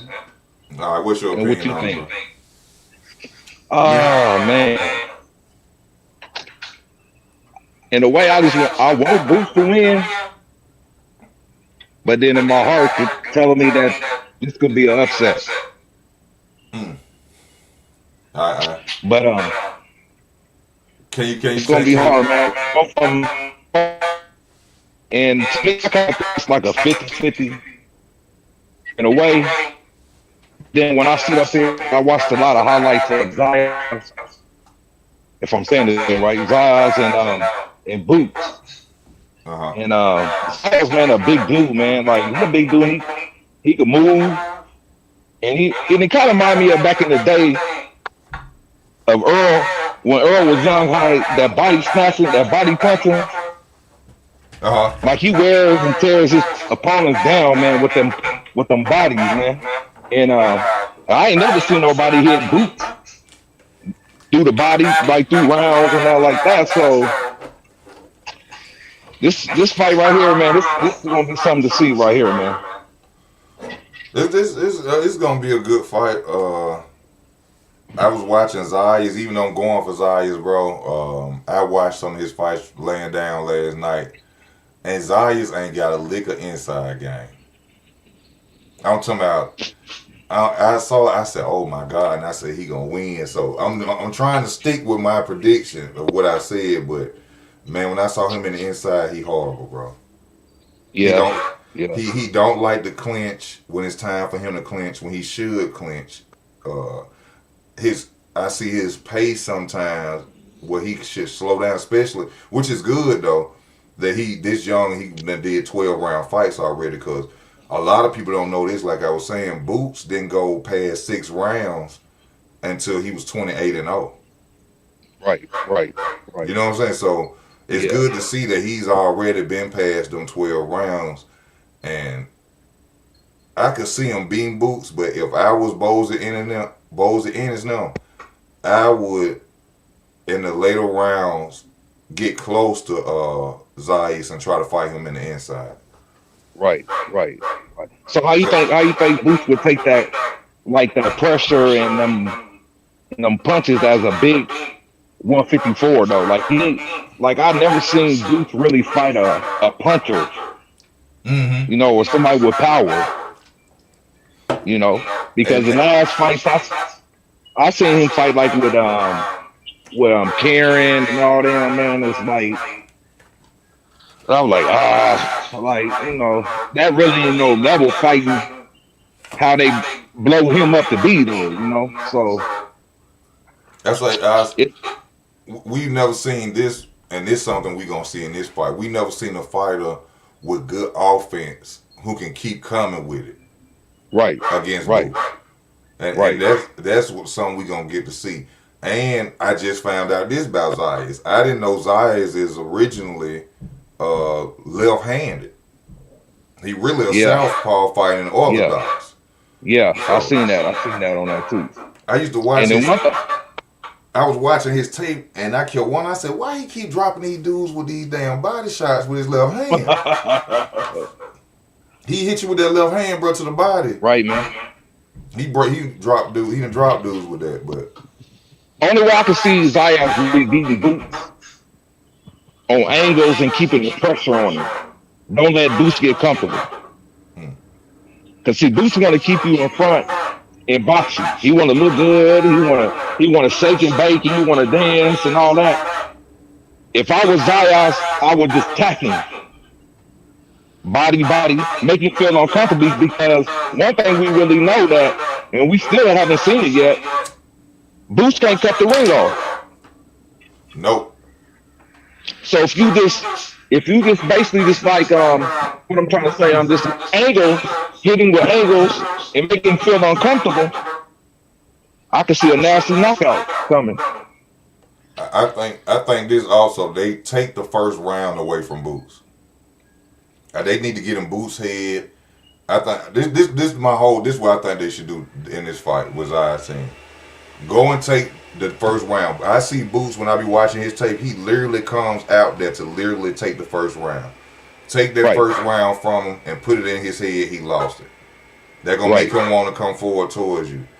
The rest of the fight, jab and really go towards his body, break his legs down so Boots can't be moving around in later rounds. But still right, win the fight. Try to win the fight from jab. Go in every time, every once in a while, hit him up. Try to break his legs down. The later right, rounds, that's when you start showing Boots everything you got. After you feel like he right. can slow down, you gave him a good body shot, then he could win. And one thing I noticed about Boots too, Boots good from 1 to 6, but then like after going in that 6 or 7 round, he kind of like eased up, and it looked like he kind of like gassed a little bit because he put all that energy through 1 to 6 or 1 to 7. Then he drops his hands a lot. Yep. He's standing there more. Yeah, he's standing there more. The movement just stops. I But think you got a young dude that's gonna come to you all from 1st to 12th round, bro, with pressure. I think you're a front runner, really. Yeah, yeah, yeah. I don't really. I'm trying to kind of like bang my brothers up, but I've been watching boxing too long to know what's real and ain't real. I've been looking for that next Rocky Balboa come out of Philly. Who that? I said they looking for that next Rocky Balboa to come out of Philly. See, they blow Boots up, they be blowing him up. But I seen him in 30-some fights, bro. I haven't seen him fight nobody yet. And that's all we be And saying that's what as kind. fans. And Boots fans get mad as hell. Which I had a dude cuss me out. Hold up. But I had a dude cuss me out and holler at me all on his channel one day because I said something about Boots. But let me welcome D Calico to the channel. What's up with you, my brother? You on? D? Oh, I guess he wasn't on it. But yeah. But what I was just saying, yeah, I got on the dude channel and we was talking about, I said Boots was trash. You know, sometimes I just get on there and just say that. Because I see that they uplifting the fighter so much, I get on the guy channel, I'm like, man, he trash, man. This guy got so emotional with me. I would have thought Boots was his damn uncle or something. I was like, damn, like you really love Boots, huh? You know, but it's gonna Well, be a good fight. I'm pulling for him, man. I hope that he can. But I'm just saying though, man, when you got something like 30 some fights, bro, like yet really ain't haven't seen you fight a fighter yet, bro. You know what I'm saying, man? Like then you try to compare yourself with Bud and all that, but that was Eddie Hearn sniping all that shit up though, man. Yeah. You know. See, So you you know what I thought they was gonna do though? what's that? I thought they was buttering Jerron Ennis up for Conor Ben. That's what I think they doing. You think so? I think because Eddie Hearn, but that can't work now because he done went over there to Zuffa. But I thought that Eddie Hearn was really he like, yeah, I'm going to get Boots and then I'm gonna make Boots and Conor Ben at 154, 140. You see what I'm saying? Right, right. So with Do you think Conor, do you think do you think Bill now will try to push for that fight with Boots and them in the future? if Boots was to beat Zayas, Yeah, but I think that from Zayas, if he beats Zayas, he'll probably try to gun for Fondor next, would he? who that Boots? Yeah, the winner of that fight with Zayas and Boots. I don't think Boots will go for Fundora. He don't mention Fundora, or he had like Fundora ain't even alive. So I don't think they would. I think they'll move around from Fundora. So that's what I'm saying. Do you think that David Haney will try to go the next step? Because they did say he was on the list next. I mean, on the main list, they wanted to fight. I don't think Devin. Are you saying? Do I think that Devin Haney will possibly go after Boots? Yeah, because Hell no. Bill said he was on the list. No. Oh, It's too even, or the percentage is too low of Devin possibly winning that fight. That's a 60-40 for the Jerron Ennis. Devin don't fight fights like that. Devin don't fight fights that he fight big name. This the trick of Devin Haney now. They give you the big names, but you have to pay attention to the fact that this ain't no disadvantage for Devin at all. right, This ain't no fighter that we might be looking at and say, well, damn, I think he gonna whoop Devin Haney ass. We ain't seen Devin do that yet. right. But he'll go and pick a name. We'll be saying, oh, this 50-50. Yeah, He yeah. ain't. He ain't went and did that. Well, I'm really looking forward to that fight with Boots and them, man. I'm in a way, I'm pulling for him, but man, I'm just gonna say 50-50, man, on that one, you know. So Yeah, and because even with me predicting that Zaya's gonna win, like I was just saying about Devin Haney with Zaya's and what he done chose a fight to me that is 60-40 for Boots. Him. Just off the hype of Boots. right, The right, name they have given Boots, the pedestal they didn't put Boots on. right, This right, is a fight that's 60-40 for Boots. For right, Zayas. right, So you know what I'm saying? That show you who really got the dog and who just sitting out here fucking talking. right, right. Because they looking for that next big Puerto Rican star, and I could see this fight probably going to a draw or a second fight. But only thing I know is, man, that the pressure really on Boots. Yeah. It's You more know, on Boots. so I think he know that this is the opportunity to come out here and show the world that you can beat him. I done told them on my channel, bro. You know, I'm Boots is the real Boots. Something serious, but Boots just make a lot of mistakes, and the reason he get away with it because he ain't fighting people that's on his level. Right, right, You right, know what I'm saying? He a good, decent fighter, could switch stances. I done seen some mistakes in him. He just like Tank, and people get mad about that. We just want to see him show that he great. Fight people and show us that you the one. right, It ain't about seeing you lose. You a fight. That's the dumbest shit for us to hear a fighter sit and say they just waiting on me to lose. Ain't nobody. Who the fuck sitting there just waiting on you to lose? You a fighter. If you lose, you lose. Yeah, that's. I mean, one loss ain't gonna make you or break you, bro. You know what I'm saying? Because look what they did when Canelo lost to Floyd. They it's almost like he won that fight. You know, they blew him up. You know, if they gonna rock with you, they gonna rock with you. Let You me know, even with Canelo, the only thing that's gonna save Canelo's career. Cause see, it's fighters like Oscar De La Hoya, Sean Porter, who we can save, and they gonna get praised for a long time because they didn't duck people. mm-hmm. You see what I'm saying? Yeah, right, Canelo Alvarez has to fight in order for him to keep his legacy intact at all. Even if he lose, he got to fight David Benavidez. He got to. That's Yeah, that would have been like Floyd Mayweather not fighting Manny Pacquiao. right, Holyfield not fighting Mike Tyson. right. George Foreman not. No, hell no. Y'all, that fight got to happen. But we already know, man. Canelo, he ain't gonna do it, man. He ain't gonna do it, man. Canelo You can get Canelo, his legacy is tarnished. it was tarnished when he got beat by Bud. Really? Hey, as long as the internet exists, it could be 40 years from now and they bring up Canelo name. And as long as they got YouTube still available and shit, somebody go back and watch. They were like, man, y'all talking that Canelo shit, but when I went back, it was a dude he ain't want no problems with. Right. Let me ask you one more question though. What you think about that? You think Floyd gonna really fight that fight, man, with Pacquiao, or he just gonna not fight it? Period. I think he has no choice.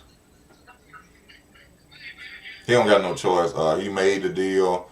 They said they got it on paperwork where he said it wasn't a exhibition. Ooh. Floyd ain't in no position to play with them people. See, you know what? Floyd is on the route to ending up in jail, y'all. Yeah, I've seen that, man. Floyd is on the route, and I hate it for him. I don't want to see nobody, even though he was an arrogant asshole when he had it. But I don't want to see no man down. But Floyd, he close to being put in jail. He got to make this fight happen. So what you think if they really do fight, the real fight? What's your outcome on it? What you think it do? Oh, what you mean, the win or the lose of the fight? Yeah, the winner or loser of that fight. I can't say. I really can't say because I don't know. At this point in their age, you know, it's like riding a bike. Floyd gonna always have more fundamentals over Manny Pacquiao. Right. I still ride with Floyd, but I don't trust Manny Pacquiao, and I don't trust what they'll let Manny Pacquiao get away with. You already know what he's gonna come. You don't know. I say that with all due respect to Manny Pacquiao fans. If you on here right now and you looking at it, you like, oh, you just saying that because you want Floyd to win. No, I know what Manny Pacquiao was doing, and I don't trust the situation. No, it's too far away. Wow. This fight's supposed to happen all the way down in September, man. Wow. Wow. I just hate that Floyd got this put in his position, bro. Like, I mean, you know, what comes around goes around, bro. You know, so. You know how many people want Manny Pacquiao to win that damn fight? I know. You know how many people would love to see up and laugh and Floyd and talk about. Look, hey, bro. I'm looking on the internet, even on my other channel, bro, where I watch totally different stuff. Still, Floyd Mayweather broke videos popping up. People enjoying this shit. Right. They literally they enjoying this. But see them upper higher people, they want to see Floyd fall. Yeah, because they think that he's the reason why boxing is like this with you young kids now. For real. So somebody got to be the fall out, and that's you. You know, best no matter, or the money, this, that, you know, hand picking. You did all that. He started that way. And you brought a sort of arrogance about black people. Yeah, man. For real, man. And That's the wrong thing to do. yeah, man. And them people don't like us. They don't like that, man. They want to see you face down. You seen when he cussed out Larry Merchant live on Yeah. what they did? Florida ass got sent to jail. Yeah. For real. Yeah, all, man. all of all of a sudden that damn case about some shit with his baby mama came up. They put Florida in. That's because he was on there talking crazy to Larry Merchant. And what he did when he got out, apologize. Yeah. Yeah. Straight $100 to him. Yeah, man. Hey, yeah, man. But it was real though, man. I enjoy it, man. I always be following and watching, man, supporting the channel, man. I appreciate you, man. I thank you very much. All right, big bro. Stand up with it. Yes, sir. I appreciate you. Come back whenever you're ready, man. For sure. For sure. All right. Yeah, man. Yeah, Floyd Mayweather wasn't talking that shit. And the goddamn, he went up there talking crazy to Larry Merchant. Talking about some, you ain't shit, you ain't this. Larry Merchant. Yeah, I think Larry Merchant is the J word. Y'all know what J word I'm gonna say, ish, J-ish. And yeah, he did that to that man live on TV. Next thing you know, Floyd Mayweather ass was in jail. See, that show nigga, all that money don't mean nothing. All that money don't mean nothing.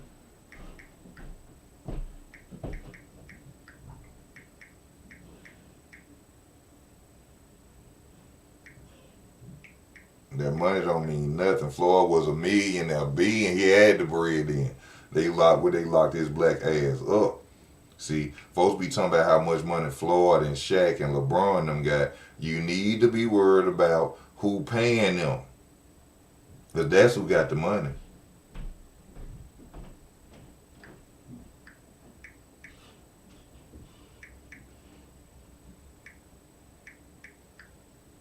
That's who got the money. Somebody else, if y'all want to, y'all more than welcome. Please hit that like button.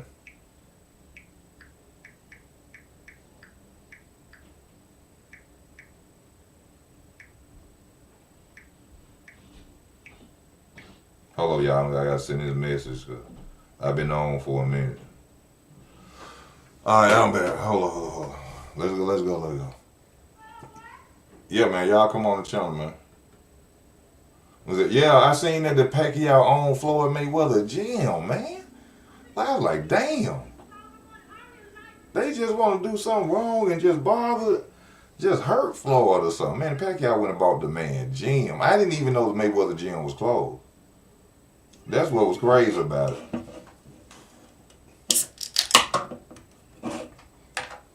But you know, Floyd was already gone. You know, it ain't like he just went in there and said, you know what I'm saying, I done bought this bitch. This told mine. Everybody pack up, leave. No. It was already empty, but he went and bought the property it was on. So now Manny Pacquiao on that. But damn. Yeah, like Floyd ain't got no choice, y'all. He got to fight Manny Pacquiao. He don't need no more. Go on, go get that bag, Floyd. Go on, fight the man, win, lose, or draw. I don't want to see you fall like that. I don't want to see you fall like that, dog. Let me see. I think Floyd and Pacquiao both get all the rights. All the rights.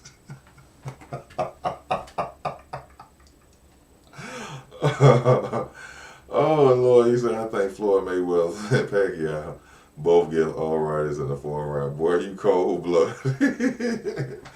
Guapo, you cold-blooded, boy. Don't do them like that. He said Pacquiao gonna say a water bug got squashed in his eye, and that's why. Yeah, he lose again.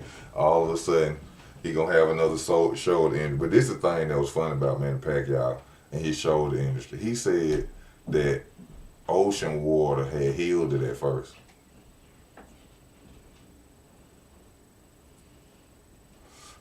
Remember, ocean water had healed Manny Pacquiao shoulder before they fought because he was in the ocean swimming. He said that salt water.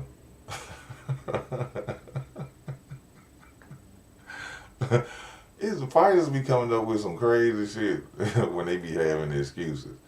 I just said, Floyd Schofield said he was about to get assassinated by Shakur Stevenson.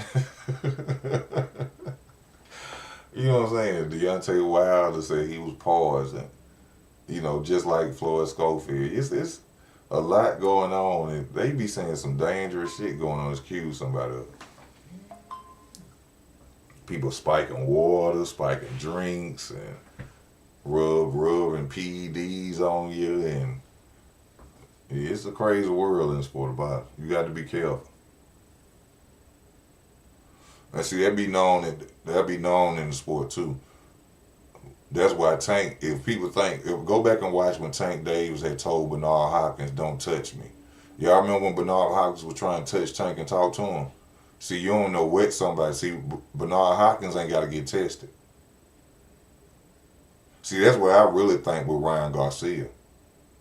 Because it's just funny how Devin Haney, little brother, like he Nostradamus or Negro Damus, all of a sudden just come out with a dream and say, "Oh, I believe somebody rubbed some shit on Ryan Garcia or did something."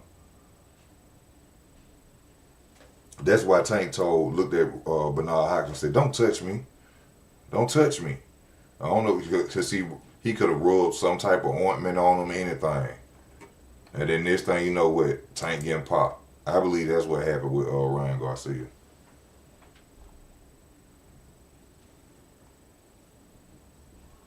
Who do you think will win between anybody? I never go against Inoue because I think Inoue is a steroid cheat. I never go against Inoue. No. No, I ain't going against Inoue. The only way I see him the only way I go against him is if he go to 140, 135. I never go against him. And that ain't being racist or biased or anything like that. That's just my opinion. No, but Ryan admitted he wished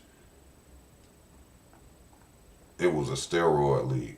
I ain't never heard that. You know what I'm saying? I don't know about that. It was a steroid league or whatever. I ain't heard that.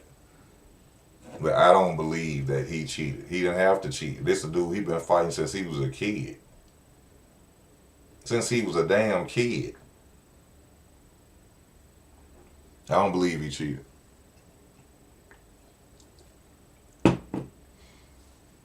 And that brother coming out days before the fight, a week before the fight, I believe he gonna get busted for. Come on, man. That's just don't know.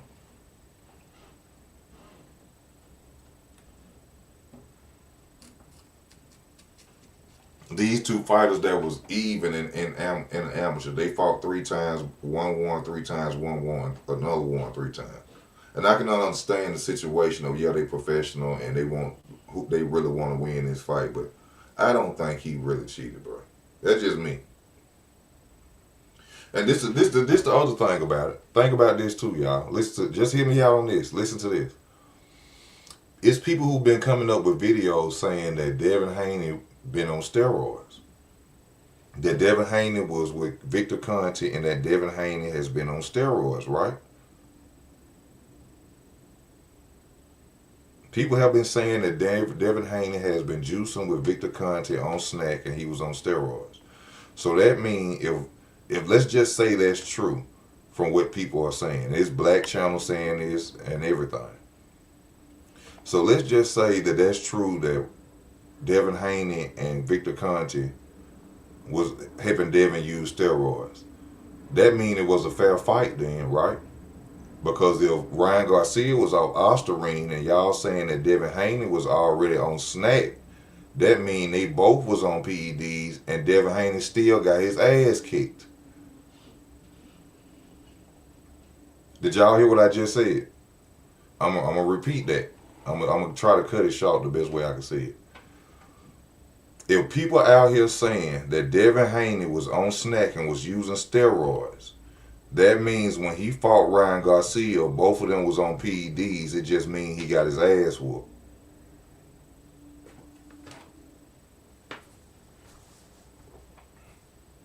But Devin didn't get busted. I know what somebody gonna say. Devin ain't, but I'm just saying if it's actual and factual that Devin Haney was on steroids with Victor Conte, and when he fought down Ryan Garcia and Ryan came up with a little bit of Ostarine that was in him, that mean they was on an even playing field. The best man won.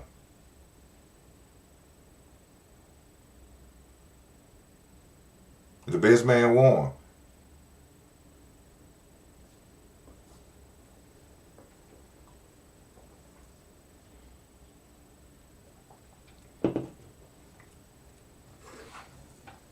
You see how you can shut a lot of people up with logic?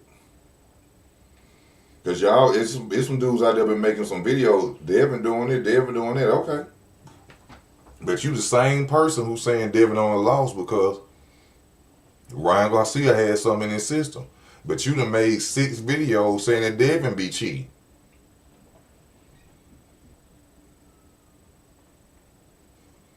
You done made 6 videos saying Devin Haney be cheating, but then when it comes to the fight, you say Ryan was on steroids. But you been saying Devin was cheating the whole time, so it was an even fight then, right? One cheater versus another cheater. And one cheater lost.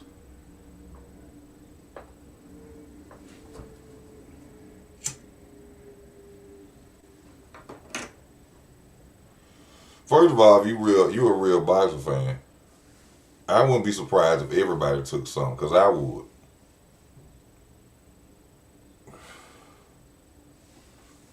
I would. Why the hell would I be out there with inboxing knowing people out there taking supplements and stuff and I'm not doing it? Is you crazy as hell? You even see in Dragon Ball Z, everybody want to be a motherfucking Super Saiyan, don't it? Everybody want to be a Super Saiyan. So what I look like going in there is regular motherfucking Goku when I gotta fight Super Saiyan Vegeta. If we want to put it to it in them type of terms, what the fuck I look like going to fight Super Saiyan Vegeta and I'm just regular? I ain't turning to no Super Saiyan either. Hell no, I want to be a Super Saiyan too. I want my hair to shine up in gold and shit and break grounds and all that shit too. Hell yeah. I want to be on an even playing field just like motherfucking Vegeta. I want to be a super. The fuck I look like?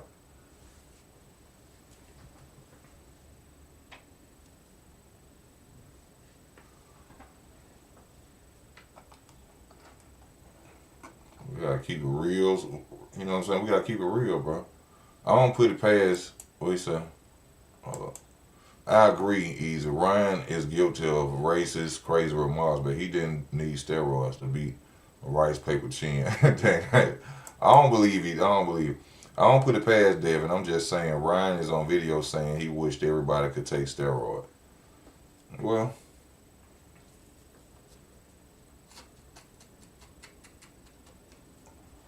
once I don't know, man. You know, want to see the spar, and I will send you the email. Hell yeah, send me the email. What spar? Snack was keeping him up in check when Canelo popped. It was cause of Snack corner too. Now you know people just be wanting to say stuff. What do you think about AJ versus Fury coming up? Fury gonna beat AJ.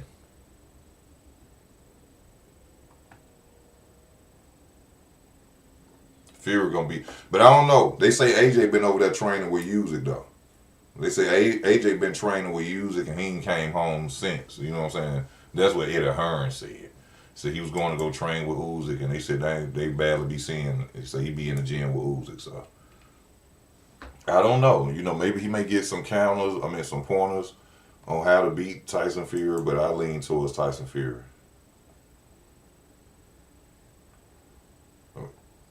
I told you I'm not going against anyway. I'm not going against him. And I will pick him over Messiah. Messiah will make a lot of, however you say his name, he make a lot of mistakes.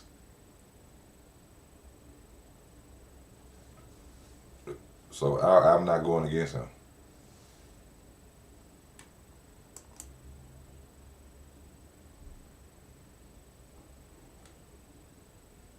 sparring featherweight Masayo versus bantamweight Casimiro.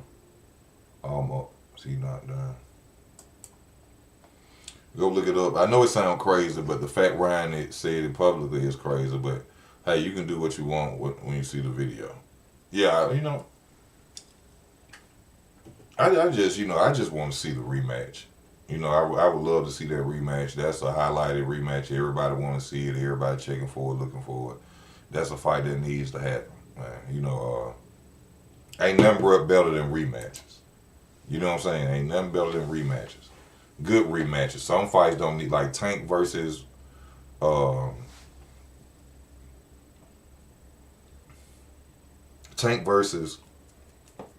Isaac Cruz. Totally unnecessary. If Tank gonna come back and rematch anybody, it's supposed to be Lamont Roach. He beat Cruz with one hand, man.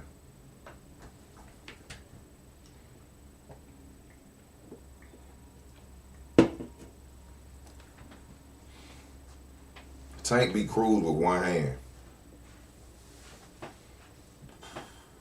We don't need to see that fight no more.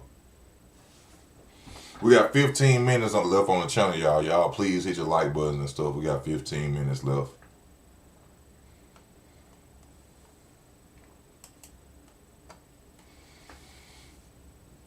AJ is stiff, but if he connects flush on Fury's chin, it's good night. Vice versa also, though. Bro, the way Ryan did Devin, no way he's supposed to look that bad against Riley. But then you have to understand them two different people. I think Ryan was scared of Riley.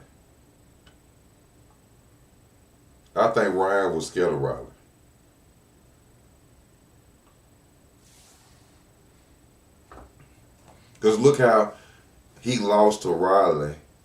Which that was lame as hell how he lost to Riley.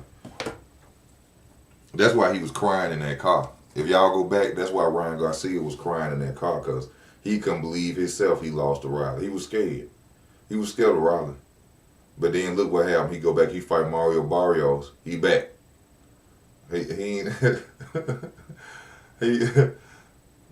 Riley, he thought about what went on in them sparring matches.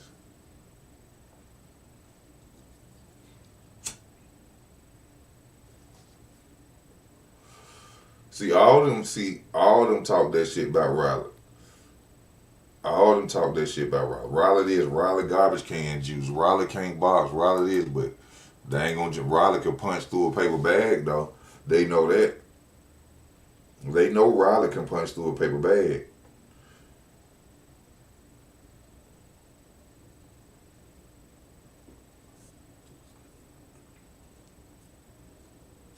That's one thing they know. All them 147 pounds. Yeah. Shakur, he done called Riley garbage juice before, trash before. You ain't see Shakur Stevenson talking about he want to fight some Riley.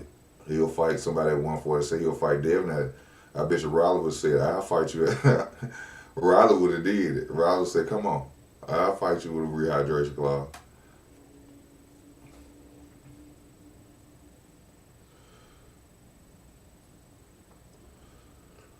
See, but Shakur just out here calling names. Now, they say Shakur is trying to make a fight with Raymond Mortale. That's going to be a good fight, y'all. Even though I don't understand why he ain't at 140 trying to do the same thing. You had a chance to unify. You just made $9 million. Why? This one. He just made, I can understand about the sanction fees and how they be coming at them fighters and stuff like that, but you just made $9 million. Why you ain't keep the belt? Or why you ain't just pay for the belt, bro? You just made $9 million.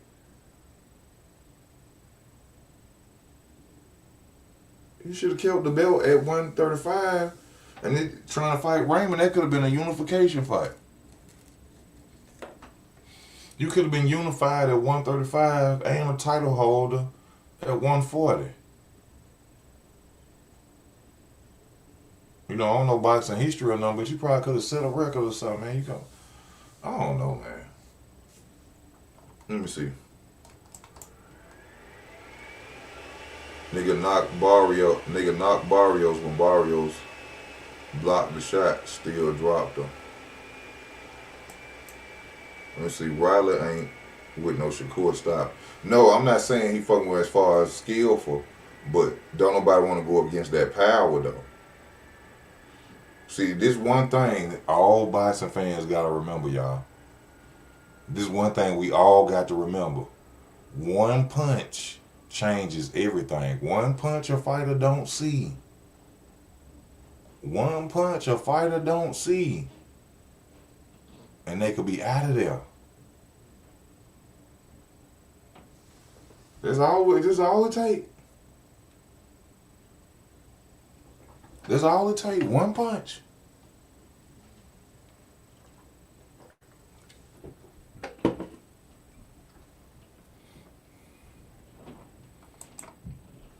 We all to be sitting up here like, hell no.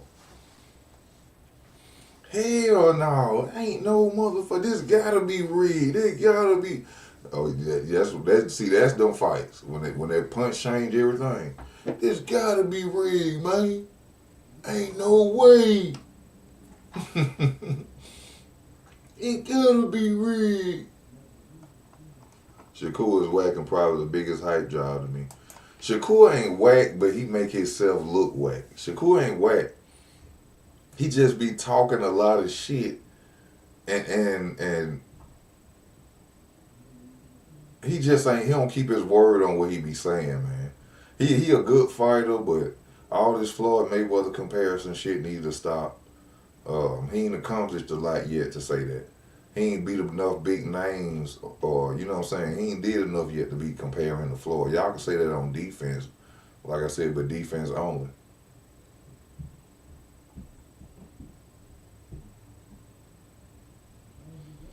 He said, bro, Shakur defense really like that. I think volume punchers and his biggest weakness, though, you got to force Shakur to be offensive or force him to use that Philly shell to a detriment. Shakur, to his biggest weakness, for one, I don't like his punch pattern. He throw the same punch pattern over and over, even when he throwing his combinations. He always start off probably with a jab, right hook, left hand, body. I don't like his punch pattern. I think Shakur can be beat, but it's gonna have to be a elite level aggressive fighter. I think he can be beat, but it's gonna have to be a elite and they're gonna have to be southpaw, not orthodox. And it's gonna have to be an orthodox fighter.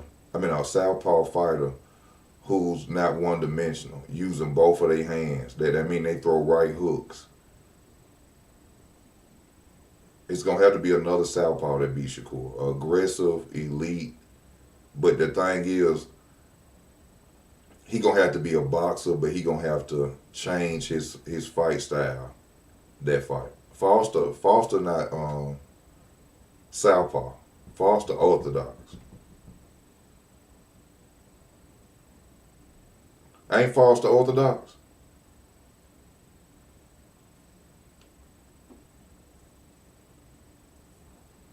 Now, I like what you were saying, striker, known striker, with the Shakur and Abdullah. That'll be a good fight because Shakur don't have power like that.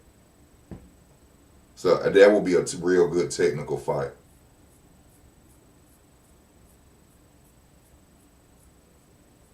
But I think Shakur will outbest him.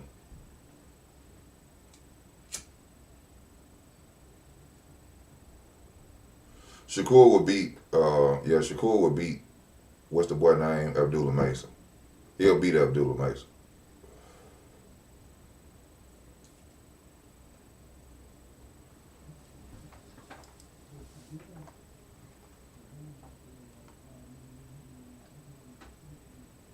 He said Foster. He gonna have to know the 5 styles.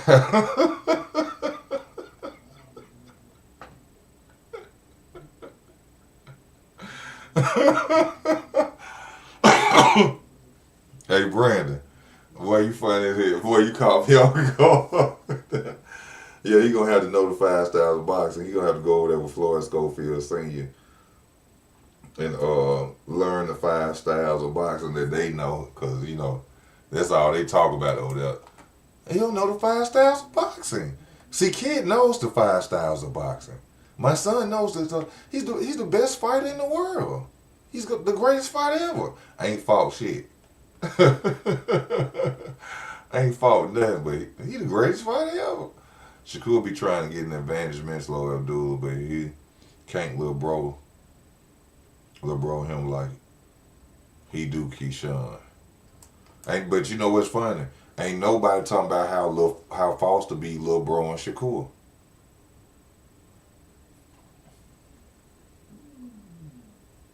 Ain't nobody talking about how Foster be Lil Bro and Shakur. Foster go to talk about he want to fight Shakur Stevens, so Shakur Stevens go to talk about, oh man, you can fight my homeboy, you can fight Ford, then I'll fight you. Oh, you don't make, I made $9 million, I make this amount of money. Shaka Foster don't make this. That's quack duck talk, y'all, but don't nobody be talking about that. Everybody want to go in here and kiss Shakur ass. Oh, Shakur this, Shakur that, Shakur the next Floyd, but don't nobody talk about that duck shit. Nobody talk about that. The only thing I agree with Shakur Stevenson on, and people gotta understand that, this the only thing I agree with him on.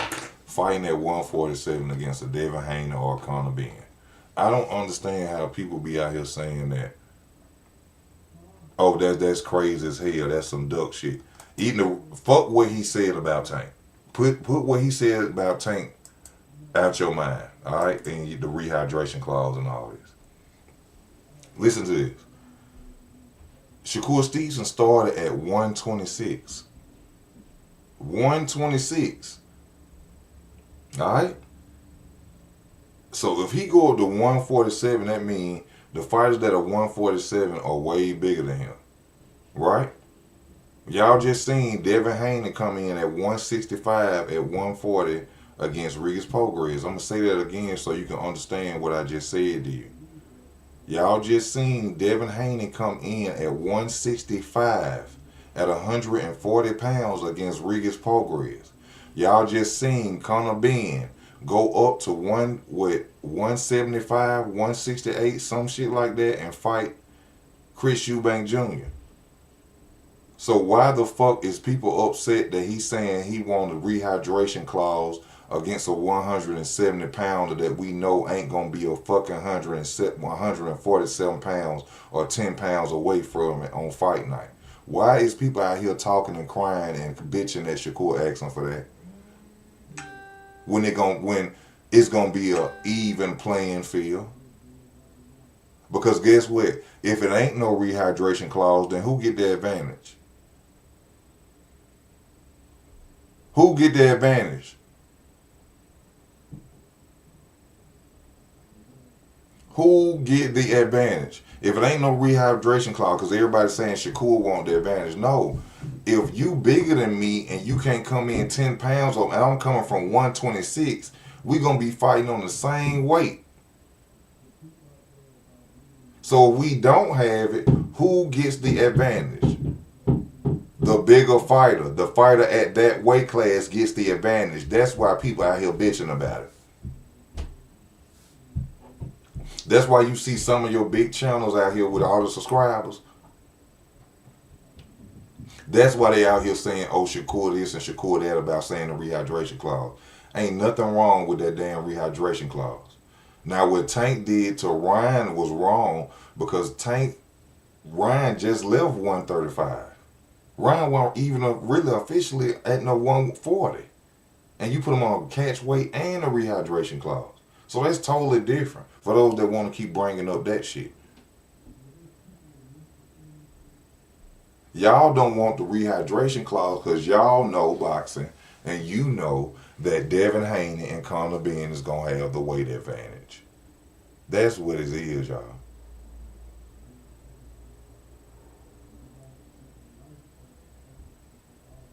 Shakur is coming from 126 to 147.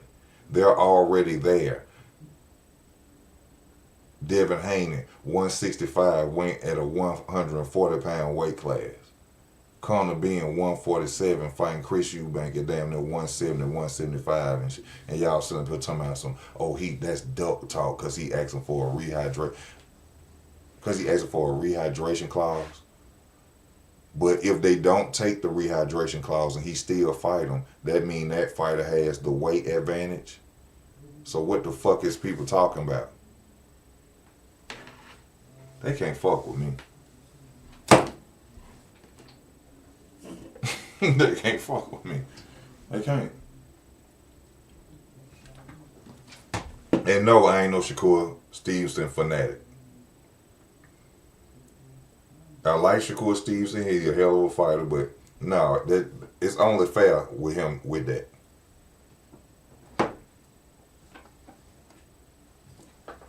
It's only fair.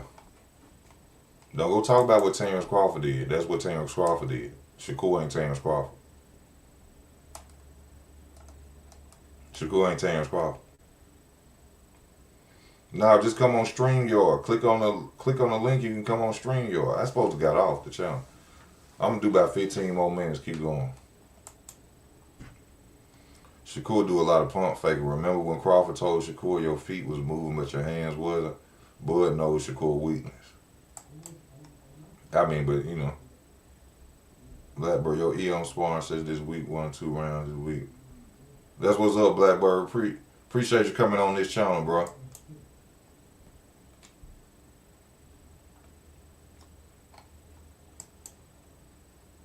Shakur just be talking. He said he'll fight being at 154. Now, I ain't never heard him say he'll fight no being at no damn one. Now, this is what we not gonna do. We ain't gonna come on here with that line and shit. Don't do that. Don't come on here with that line and shit. Now, we gonna keep it real over here. I ain't never heard no shit like that. He'll fight him. Why would he fight him at one? Come on, bro. You got to be a bot or some shit. No, we ain't gonna do that over here. We don't lie on this channel. We keep it fair and we tell the truth. Don't do that. Loma didn't beat Devin Haney. I thought that too. That he didn't beat Devin Haney. To Devin point, if you can't come to my weight, stay your little ass back. That's true, but I mean I understand that. But if you want to make some money on, you know, if you really want to prove that you better than me, fight me. If you want to prove you the best, fight me. But see, you know that ain't gonna go like that. You know that.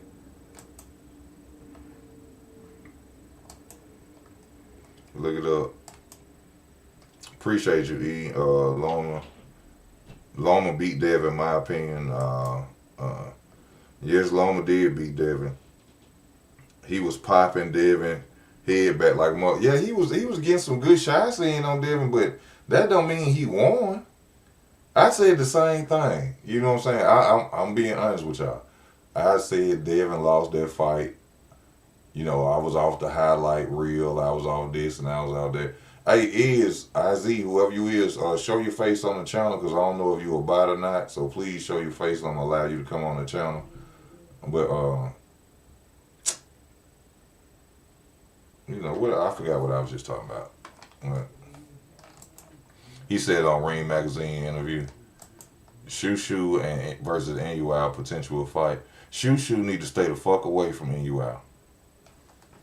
If Shushu knew, if Shushu knew, he'll stay the hell away from NUL.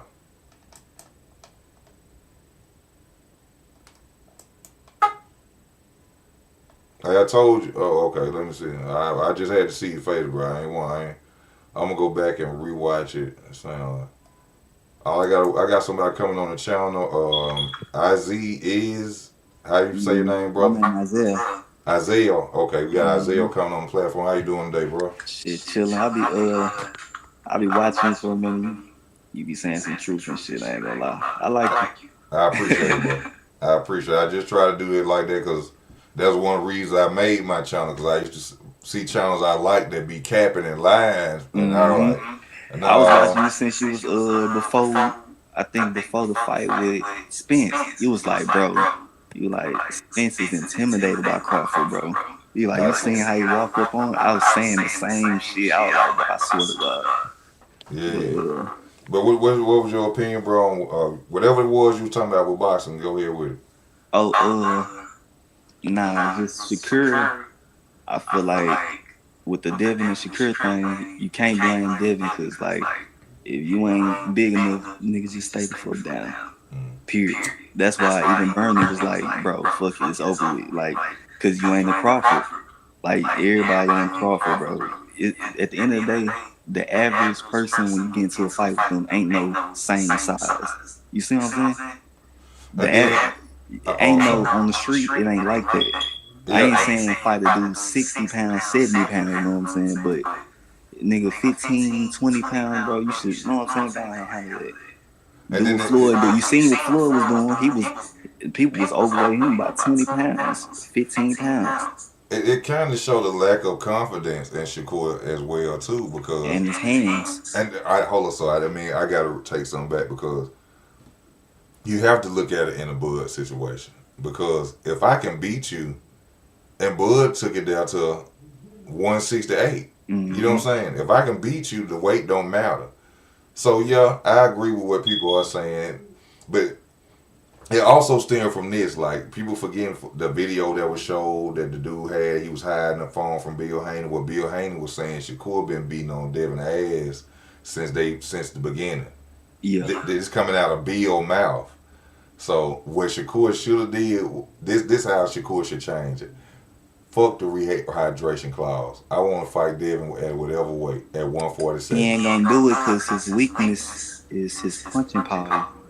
His punching power and that sparring I seen. If you seen that overhand that Devin had landed on, he put him in check. Mm-hmm. He ain't got that instinct to fight back like that. That put him in check real fast. Yeah. He's scared of that. He don't know if he get hit. It's different when them defensive fighters they get hit and you ain't got that punch back in you like Floyd. It's bad for you. And his hands is fragile. And No, I be watching him. He know. I know what he be doing. you making a point because it got to be the power. His hands is fragile. He try to conserve his hands because he don't want to hurt it. And he'll rather stay away from that to avoid that situation. And it's Devin's power as well because if Devin don't have no rehydration clause, that Devin gonna have more weight, which brings more power. It's gonna hurt him. It can so hurt he him. like hell no. It can hurt him. Okay, I see. That's why I like people. That's why I said Abdullah Mason. He's a humble beast, bro. Mm-hmm. He a humble beast. He tried to when he went back in that backstage, he was like, hey man, giving him advice. You know what I'm saying? Abdullah was humble, he taking the advice, but in actuality, Shakur be trying to have this mind game, mental mind game. He want the mental edge over you. You see what I'm saying? I'm gonna say this about Abdullah. This is where Abdullah showed me. Abdullah be looking at like when he be talking, he be looking like I'll bite this motherfucker head off. Exactly. But he's so disciplined. Like I think that come from coming up with his dad. That's dangerous, bro. That's but just you could see it in his face. He be like, I seen the comment when they had the him and Keyshawn was arguing back and forth. They talking about some Abdullah like he got a gun on him. He ain't worried about nothing. I'm looking in his face and Keyshawn talking all the cash shit, this, that, and the other, but I'm looking at that Abdullah face. Abdullah looking like he like that. I just carry myself differently, but I'll beat your ass. You know what I'm saying? He like you a good fighter, bro. But when it's war, bro, I'm coming. Now If you knock me down, you better knock me out. Because when I get up, I'm gonna knock you out. In a fight, I would lean towards Keyshawn possible. I would lean towards Keyshawn. But I don't think Abdullah made that. I don't think he's sweet at all.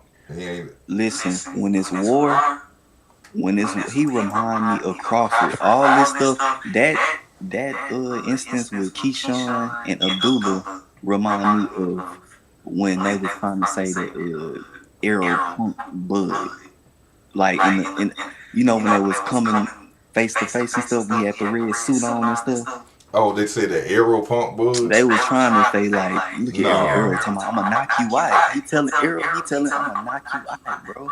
That's the same thing Keyshawn telling Abdullah, bro, I would not. He talking loud and shit, but in actuality, you didn't want to fight De Los Santos because you had a puncher in front of you, bro. That's a weakness. You be trying to get an advantage on motherfuckers.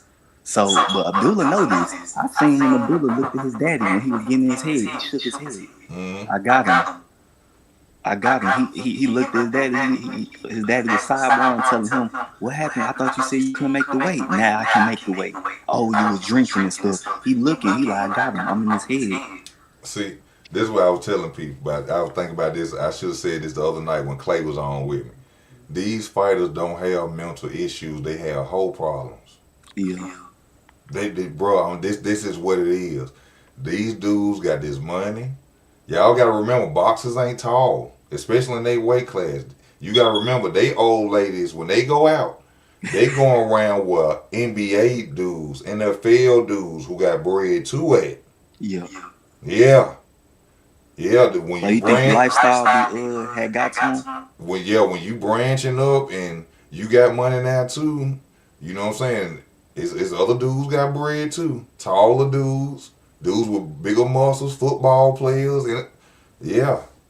So you got competition, and you gotta remember these dudes been in the gym since kids. This been their life. They don't know better. They hard be broke. Yeah. And then they go say, I got milk. No, you ain't got milk in shoes. Oh, so you think it was something else, bro? He lied, obviously. Even Bernie. That's why I kind of like I respect Bernie because he was like, bro, if I'm being honest, he didn't have to say that. He was like, bro, he wasn't. He could have made the weight, bro. He was like, we didn't know about the drinking shit or none of that shit. He was like, literally, and then because I feel like Bo must have been like, damn.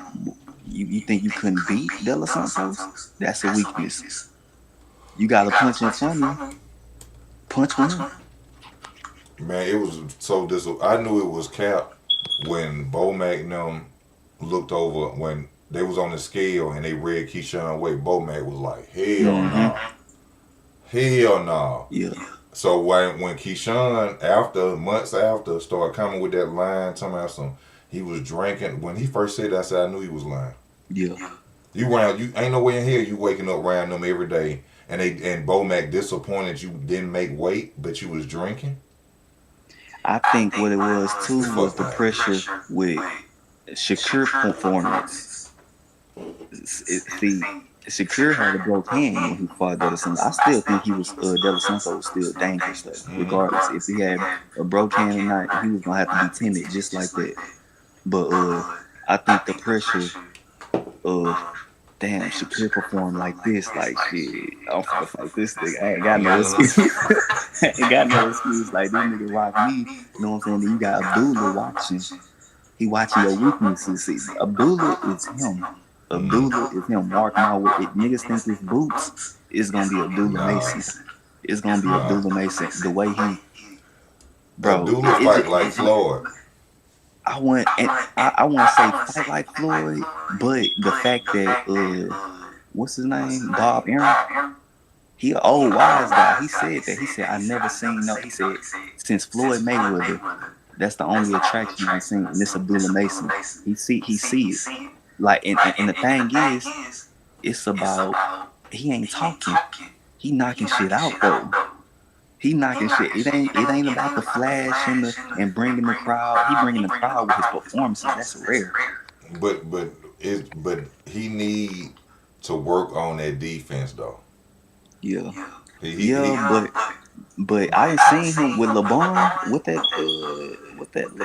LeBron. That's his name. Who that? He had like Abdullah was fighting. He had his braids and he had the purple shorts on. I don't know. If that the last fight he fought to get the title? Nah, that fight didn't help him too though. But it was the fight bro, he washed him so bad. It was he demolished him, but he was so slick in there. And then this last fight, Abdullah counted out something. He said, bro, he was doing a lot of shit in that ring y'all wasn't seeing. He was like, he was headbutting. If you go back to that fight, he was always initiating. He initiating his head first, and then he swinging. That's why Abdullah was like, God damn, you ain't gonna tell this nigga he fighting dirty. You know fighters that they don't be trying to talk about that used to do that shit too. Who? You talking about Evander Holyfield? Evander Holyfield and Andre Ward. I can see Andre Ward. Andre Ward used to hit the fuck out of you. Yeah.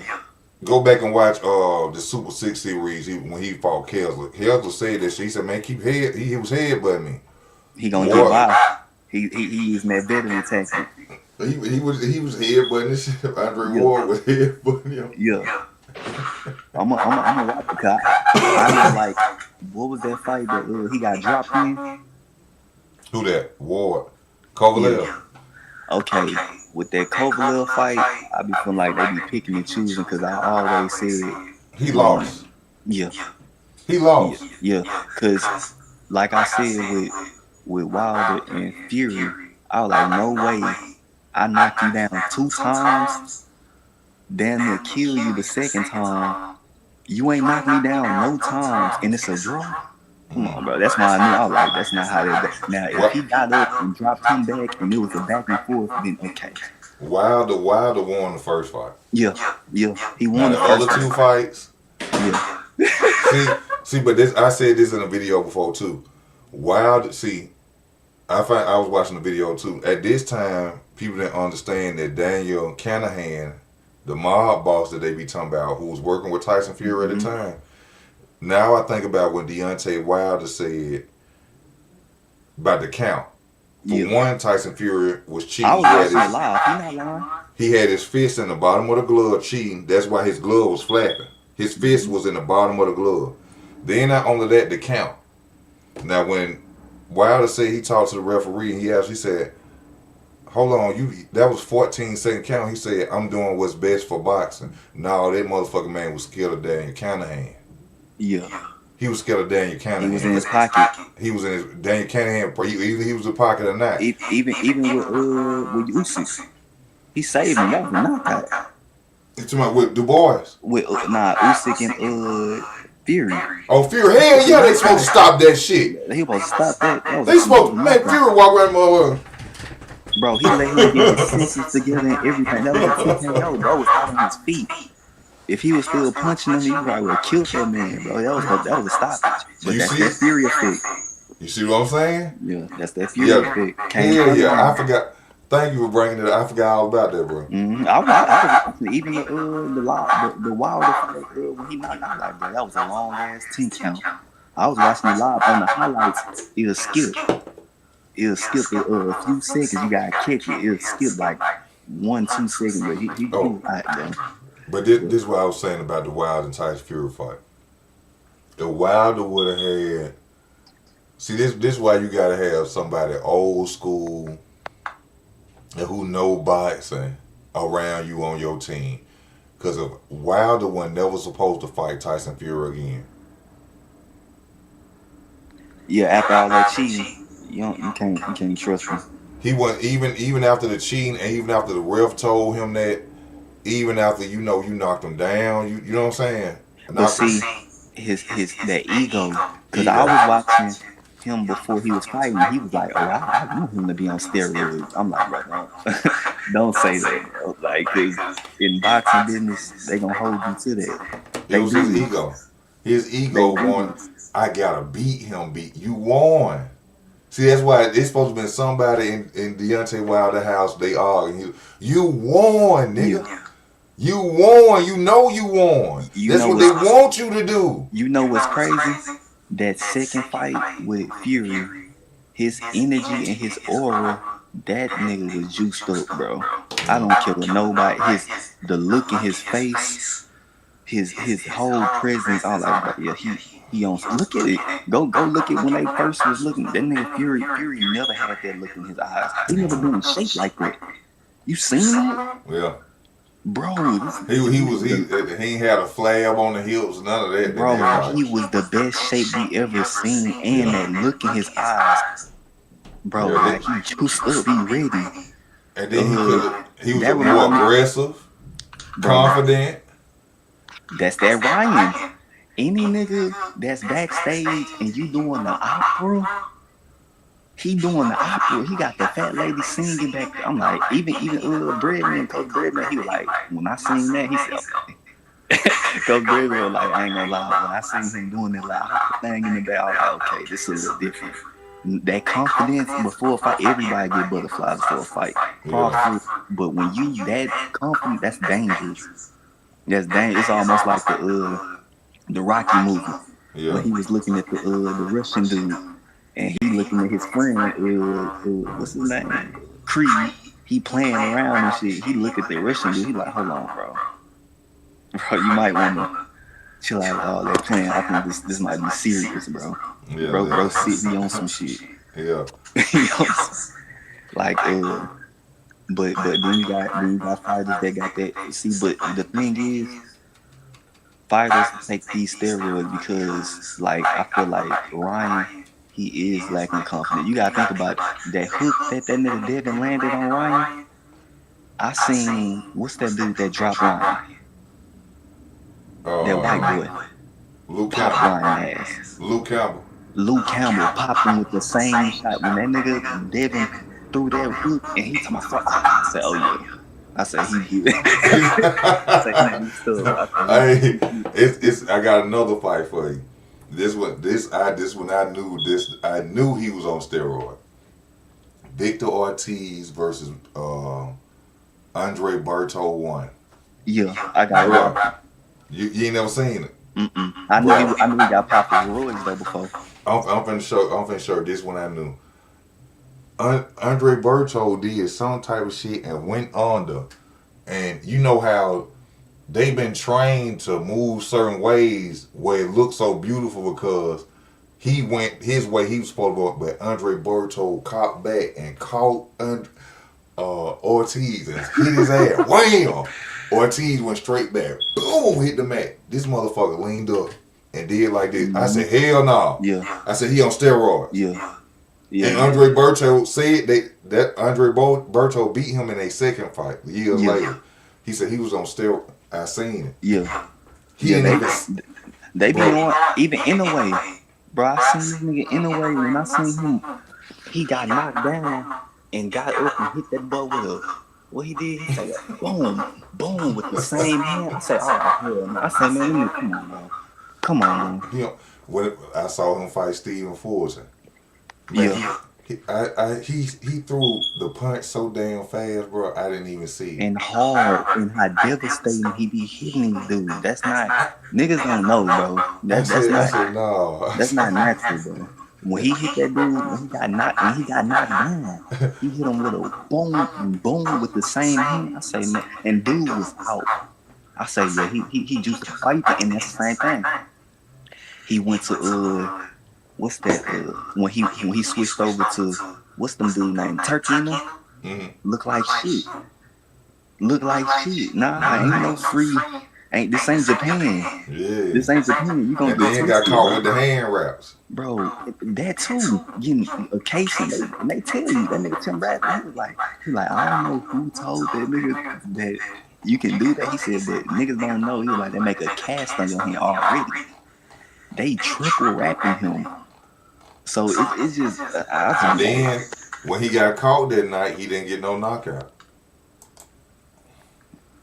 I don't like that. Even Conor Ben, the fact that his name is relevant and we know he popped. I don't like stuff like. And then you got Ryan and Conor Ben. They fighting each other. I'm telling you what's gonna happen. Ryan finna look good. Both of them finna look good.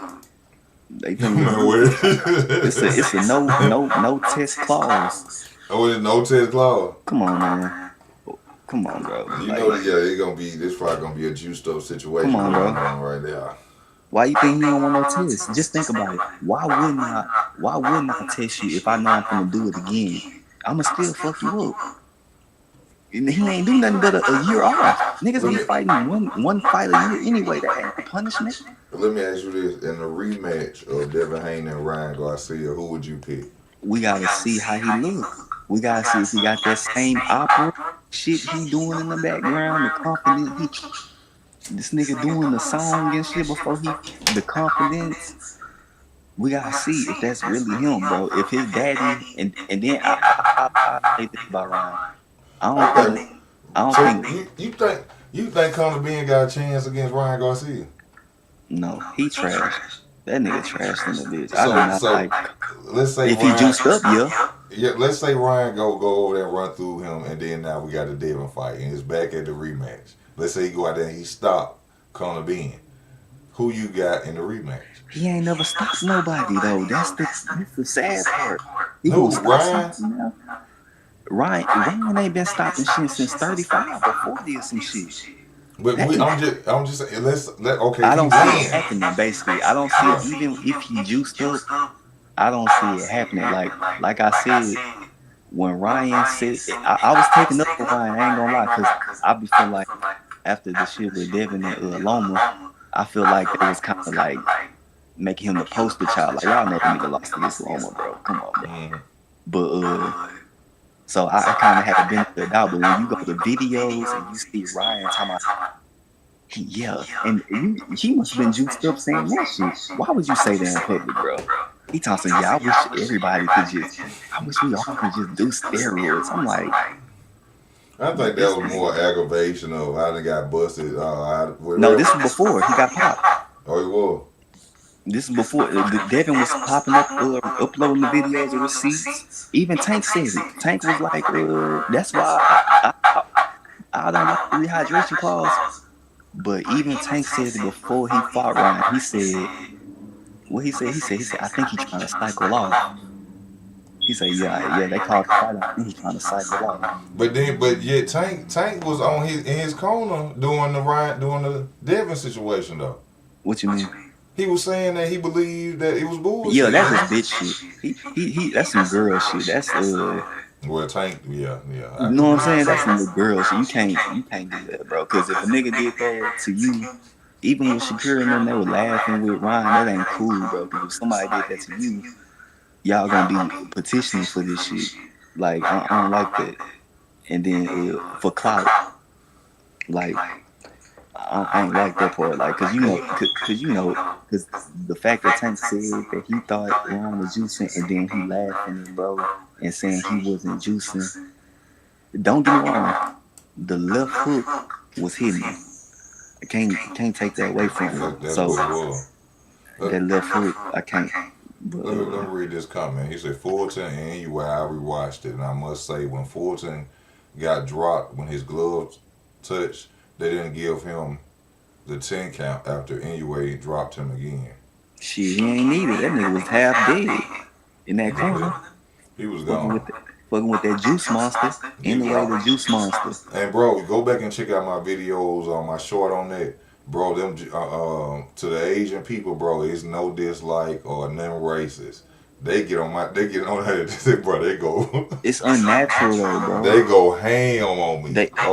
Black this, black that. Bro, it ain't got nothing to do with race. It ain't got nothing to do with no race, bro. Just like with Boots and Virgil, I be telling people, I be like, bro, don't sleep on Virgil, bro. Do not sleep on Virgil, bro. The way Virgil versus Boots. To my Zayas. I know. I gotta watch that fight too. That's gonna be. I can't shit on that fight because I can say Xander's he game. I ain't gonna say he's special, but he game. Let's see. You know what I'm saying? He got nice fundamentals.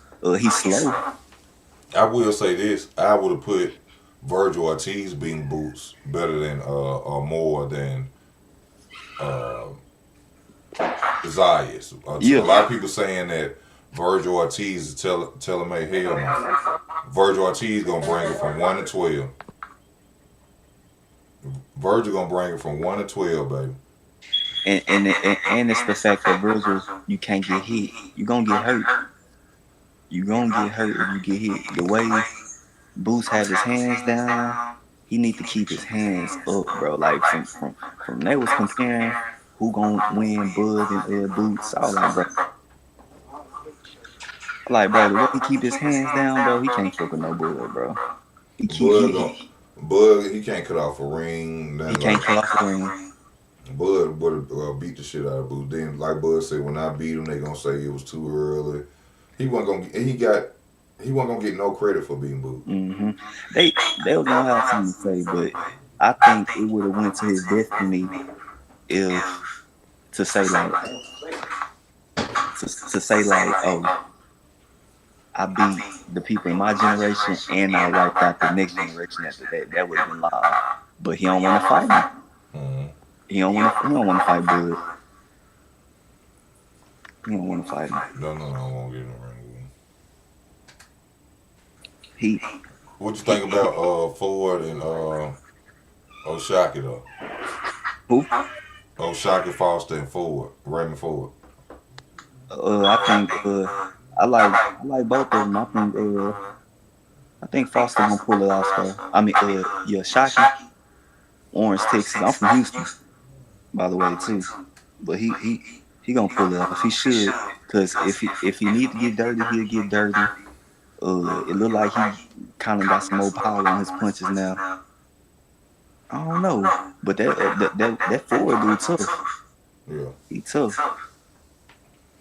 But I think he gonna outbox him. I'm finna go on get up off here, man. I gotta make me something to eat. I'm hungry than a hostage.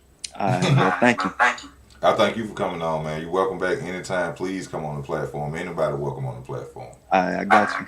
And I appreciate everybody who tuned in. Please hit your like buttons and stuff before y'all go, man. I thank y'all for tuning in. This your boy Ease. I'm up out of here.